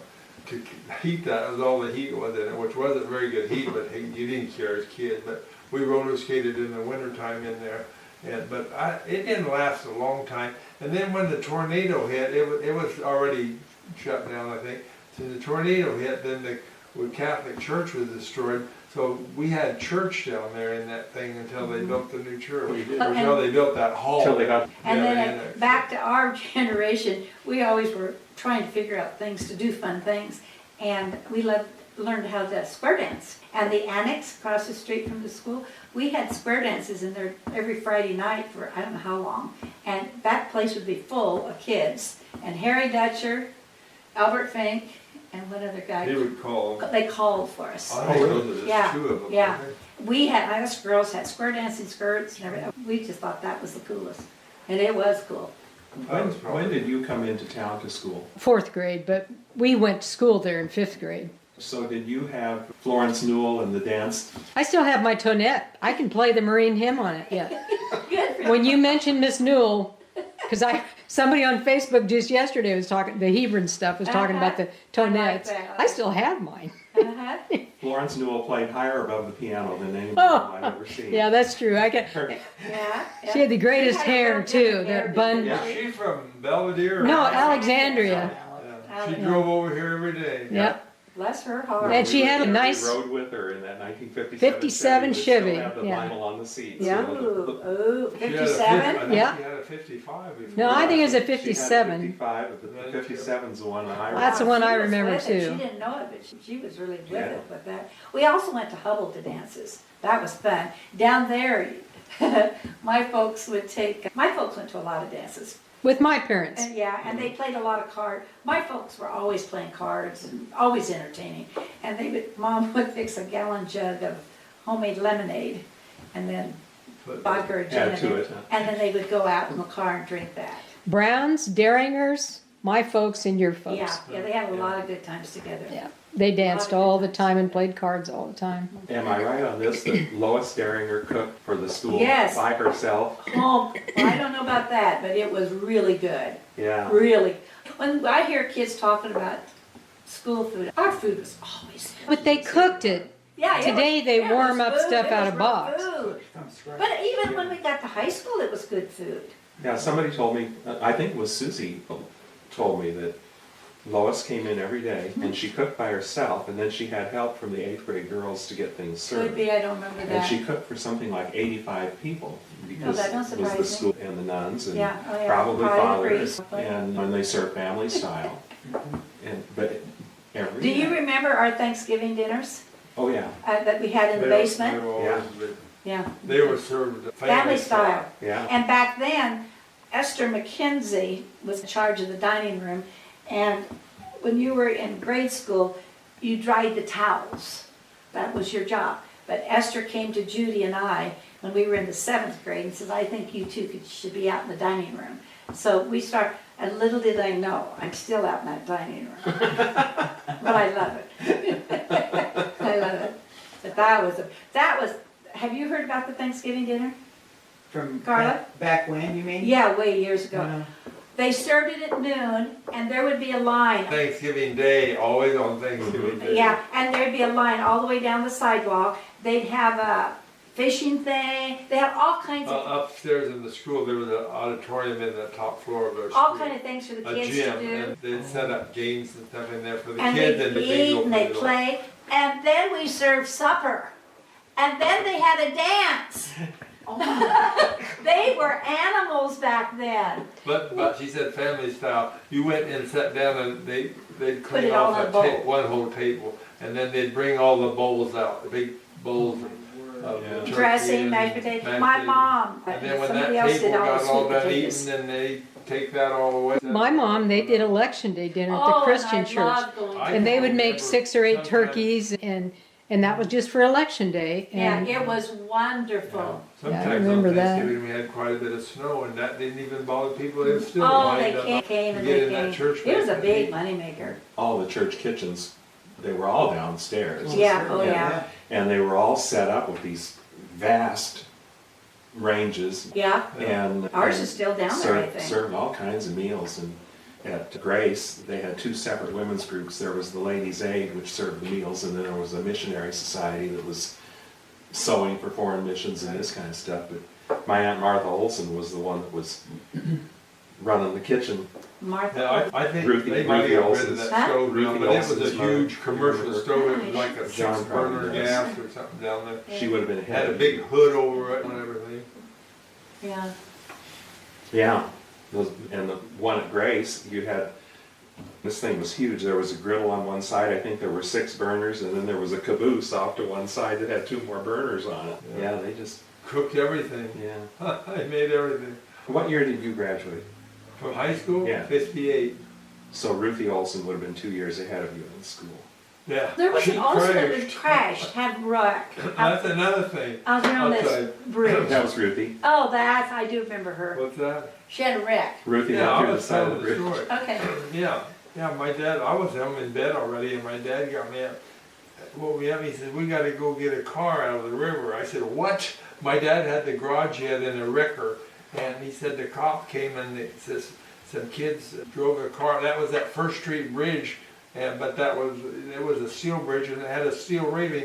But I don't know what them girls did, but they went right through the railing, right over the river, and the car went down, turned upside down and landed top first in the river. God. And Olson and Gail Parker, and who was the other one? It was Ruthie and Carol Davis Marsh, Yeah, Okay. yeah. Doug Marsh's wife. Okay, I They were in didn't- the car and they were on their way to Gales. Parkers were already Living out there. living out there. They were on their way up to Gales. Yeah, anyway, they got bunged up a little bit. I think some of them got some teeth broken. I or think so something. too. Lucky they didn't. But Ouch. anyway, I went down to my dad and I Oh said, my that goodness. car was laying in the river upside down and the headlights were still on, shining in the water. And I said, Dad, there's no way we can get that car out of that river tonight. And we didn't have all kind of lights and stuff on that wrecker like they got now. I said, we can't do that. And he told the police, whoever the policeman was, he said, "Then go down there and shut them lights off so it don't attract too much attention. So I went down there, waited out in the river. I don't know why the lights are still on. The car is upside down in the water, and the battery would be upside down. Probably acid be leaking out of it slowly, probably. But anyway, I shut the lights off, and then we went back. My dad got me up pretty early in the morning. We went down there. Were the girls out of the car? Oh yeah, they Yeah, were they long got gone by out. the time I got down there. Yeah, they took them out of there right away. I don't know who discovered it or how that happened. I never did hear that part of it. But I don't know that. We either. both, can you remember going and getting your polio Oh, yeah. thing? Yeah. Yeah, so we both can remember. That's why everybody just can't believe people are making such a stink about it today. It was like we marched in like good little kids into the gym, and We did. some of them got shots. I remember drinking I a drank liquid. it. yeah, it was a polio. That was a drink thing. The It shots was were cherry for flavored. smallpox. Yeah, we all got smallpox when you're But young. there was a polio shot too. There was a polio shot the first year or Wasn't there a two diphtheria shot too? Oh, yeah. DPT, And now they do yeah. all three of them. together, Those three together. DPT. But there were the first shots, the first polios were shots. Yeah. And then later some got sugar cubes, they said. Yeah. But we had a cherry flavored drink. Lee got the sugar cube thing at North Loop. but, Yeah, so. I remember the drink thing, and the first one was called a Salk vaccine, and the second one was a Sabin vaccine. Little Right. white paper cup. wasn't Yeah. it? So we must just be more rebellious today, because, I don't get that. no, One of the things that I've wondered about all these years, Dan Warner and I talked about that, the Stutzman boy that Chuck Cleveland found. Yes. They never Another boy could come boy. up with a verifiable cause of death for him. Yeah. I've wondered about diphtheria, because they know that he's strangled, and that's what happens to you with diphtheria. You strangle and then all the muscles release, but he wasn't vaccinated for anything. Oh, because of Amish. And I really wondered about that. And whether- Bless his whether heart. that was a, Horrible. I Horrible can remember thing. it very well. but Yeah. let's see, how far off track are we? we've Folks, we're covered having fun. a lot of ground, though. Cut this up and put it together. Let's see, we got Dr. Taylor Yeah, in there. Dr. Penry and Dr. Bunny came about the same time, didn't they? Yeah. I think so. I From the don't- 50s, probably. Dr. Penny might have come in 49, 48 or 9 somewhere. Right after the war, Yeah. because he served in the 'Cause he was war. a- He was served in in the MASH. war. He was Yeah. a medic in Yeah.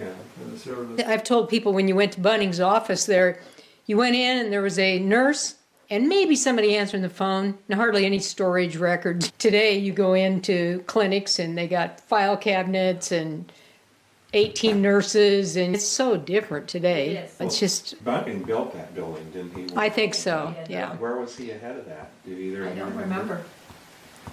I don't No either, because idea. I didn't go to Bunny then, I always went to Penry. We went to Bancroft. I went there. Oh, I'll it's tell you, Taylor. In that Thayer County history book, there's a picture of the Chevrolet Oldsmobile garage in there, Yeah. and that was built new in, I don't know, 50 or something like that, 49 probably, and Herb Marsh owned that building. But anyway, in that picture, you can see there's a convertible on the showroom floor. That was a 1950 bright red Oldsmobile convertible, and Dr. Penry bought that car, new. and it had a black, top. And I was only like 16 years old then, which would have been 6 years later. And he had an airplane already then. And my brother, who was a pilot, loved to fly and stuff, so they got along really good. So they were taking his plane down to Salina to have it serviced. And he wanted to know if I'd drive his car down there and pick him up. And oh my God, I got to drive this Oldsmobile convertible to Salina, and what a deal that was. Dr. Penry liked Johnny. He took him on a couple of hunting trips and Well, things. he wanted to, he said one day in the story, he wanted to buy a deep freeze for me. He had a farm up by Scribner, Nebraska, Yeah. a farm place that they went up to. He said, I'd like to buy a deep freeze from you, but he said, I don't have it any way to get it up to Scribner, to my farm place. I said, you just take my pickup. And where to put it in my pickup? Oh, yeah, he said, if you'd let me use your pickup, that'd be great. So I let him take my pickup, and he delivered that. But, yeah. You were talking about all the stairs that went up between Standard Market up to Doc Bancroft's house. Dr. Bancroft was an osteoporosis, so if you had, or an osteopath, so if you had anything wrong with your bones, you had to get up 17 steps to find it. I did not Made know no sense at all. I only went up there once in my life, and I don't remember what that was for. I can't remember that at all. I have a better story with Bancroft. And I don't remember this, but he came to the farm because the blizzard was so bad when the year I was born, got stuck. He and his nurse came to our house that the Relisle lives on the farm to deliver me. And so they went and pulled him out, and the nurse and doctor, he delivers me. Grandma Lautenslager's making homemade bread, and they ask, what do you want to pay for me, or how much do we owe you? And I'll just take a loaf of bread. So that he took a loaf of homemade bread for me. See, I remember that Bancroft delivered me, but I never went to him as a child. I remember Bunning and Penry Well, and you so know, I on. didn't think you were that Dr. old. Bendy They had take that a loaf of bread. He had that bright red convertible, and he made house calls all over town. Yeah. And so you knew wherever that You knew convertible it was was, there. you knew the doctor was there. 'Cause that car stuck out like a sore thumb, all I tell you. It was really neat. And everybody got a shot of penicillin when you went to Penry. Always. Yeah. Oh, Really, you knew you were going to get a shot of penicillin.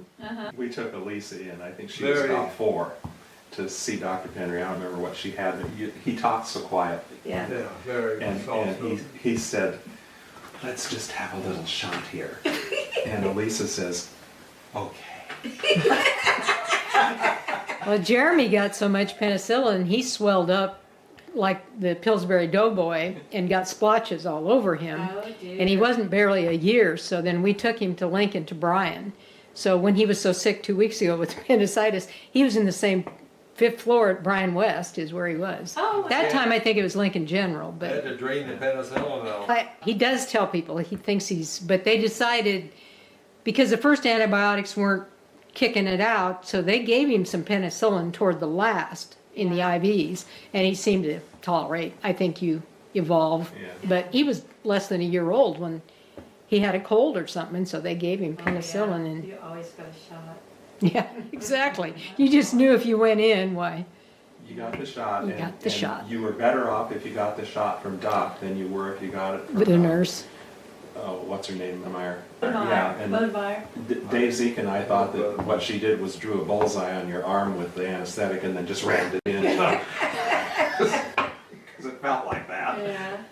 He was good at giving shots. Oh. Dr. Henry was. Well, but Well, that's yeah, practice. yeah. Yeah. Lots of practice. I've seen people get a shot now about 16 Oh, my million gosh. times on TV. I think I could give them by now. I think so. Some of them too. are better than others, though. Did you notice? Yeah. Yeah. And what Mildred Palmer worked for Bancroft. Yeah, forgot about And that. Kay Vanderpool worked for Bunting. Penry, didn't she? Or Bunny? Bunting, yeah. Dr. Bunny. And I can't remember, it seems like Dr. Penry had 2 in there for a while. Well, that's what I'm saying. These doctors' offices, you go in, there was one other person in there usually. Yeah. Eventually, in Dr. Bunting's office, Lorraine Cranky started working there just to handle the paperwork. Well, I said eventually. Look what they do now. That's what I mean. know. It's like Oh, insane. That's changed. That's one of the major things that's changed. I don't suppose Taylor had anybody, did he? I just remember the light bulb, that's all I remember. And then, And I wanted to get out of there. Most of our problems today are all caused by liability. yes, they are. And Rita McDonald working for Parker, Yeah. and did Well, that was a Baker have torture anybody? chamber. Geez, talk about it. I thought Baker, I bit him once. And the sad thing was I was his daughter's best friend and I spent most of my time at their house. Yeah. But I didn't like to go to him to the Carol dentist. was her name, wasn't it? Yeah, Carol, yeah, Yeah. Dudgeon, Didn't do yeah. that, did they? You Well, just No. suffered through. You Parker suffered through. didn't do nothing. And Parker eventually got one of those air-cooled drills. And I was about 14 and I was going in, he was doing a filling someplace over in here, and he says, do you want this blocked? And I didn't know anything about what he was talking about. So I said, what is he doing? He says, Blowing air. I can give you an anesthetic, but I'm gonna start working on you before it takes effect, and I'll be done before it takes effect, so you might as well not have it. He should have been. And then poor Bernita, he'd stuff your mouth full of stuff, and then he'd have Bernita holding your cheeks open. And she was lucky she didn't get bit, and I imagine she did a few Yeah. times. Do you know that they changed the way the chairs sit in the doctor's office down there because of his practices? I don't. Really? Yeah, they've told me that a couple Who told times. you that? A couple of the nurses working in there, so they couldn't set the chairs the same way. 'Cause I don't. so many of us had so much. Oh. I remember holding on and the sweat, just And sweat. just raised. Oh. Of course they changed that. Bob Hendrickson bought that building and tore all the I kitchens know, but clear out. they used to, when The- Parker had it, you face the street, Face you the don't street, you face the face- street. You I don't faced face, the street, I was in there yesterday. no, you Day don't face before. the street, you face that way. North, I'm North. looking out You that face way. Well, north. Yeah, no, but you faced it, There's a window on the north. yeah. Both sides in there. There's a lot Nobody of would lights. remember that anyway, except somebody our age. Oh, we would remember. Yes, I remember vividly. I should be mad at my parents for taking me there. Well, That it was would have been bad. better if you didn't look like Groucho Marx, you know. My mom quit taking us kids there. I don't know which one it was, I think it was Irene or something, said, See, he he was was so bad. mean and rough to her, he says, I'm not taking any of you kids back there anymore. And that was the end of it. And Linda, you'll have to edit this one out too, but I was in there and he gets a call. And Bernita comes in and she says, it's Marge Shearer and she wants to cancel her appointment because she set another appointment at the same time. And Parker says, who's it with? And Bernita says, it's with her beautician. And Parker says, tell her to keep the beautician's appointment because she needs that a lot worse than she needs her. I can't imagine anybody saying And the next one, and Jim Russell and Jack Stewart. And down below there, there's the same thing there, a big area. And they said, the four of us get together, we're gonna build a pond down there for the kids, all our kids in the neighborhood, they all had little kids in, you know, to ice skate. And Baker says, you guys build it, my kids will go down the ice. That's just the way he was, just kind of a butthole. And so Baker, then he left that winter to go on south for a while. And Jack says they dug that deal out there and they hooked all the hoses together. Hooked to he had 2 or 3 outside faucets they hooked to. We filled that pond with his water. I just love it that was a story. sand bottom, so it It's took a meter while for water. it to. And then, He got what he deserved. yeah. And Carol was the nicest person. And her mom was as sweet a person as Sure. could be. Is John still alive? Do you know? Yeah, Is he? I think, yeah. I was trying to think where he lived. See, because John remarried and then had a younger girl, Paige, and John would be about the same age as Don Walton. Yeah.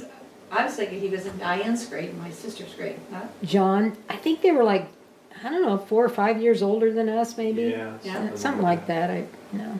When Stewart's house, Bill Day was doing both houses, Stewart's and Baker's. And Stewart's was at least partially pre-assembled, I think, wasn't it? Do you remember that? Yeah, it was I done have first. no idea. But at any rate, it was done. And Baker's wasn't. And you go through the front door and there was a It's a planter split across level there. deal. It's split level. They hadn't put in the planter that was across from you. You just were about eye level with that upper floor.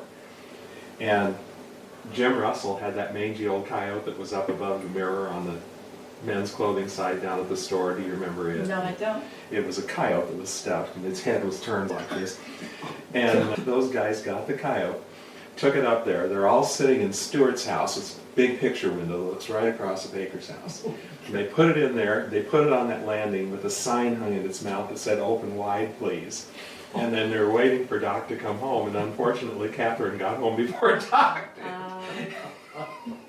They were always doing. Oh, they made a tube of, Stuart told me, he said, "What the hell are you building over there, Baker? Are you building a house or a church? That damn thing looks like a church."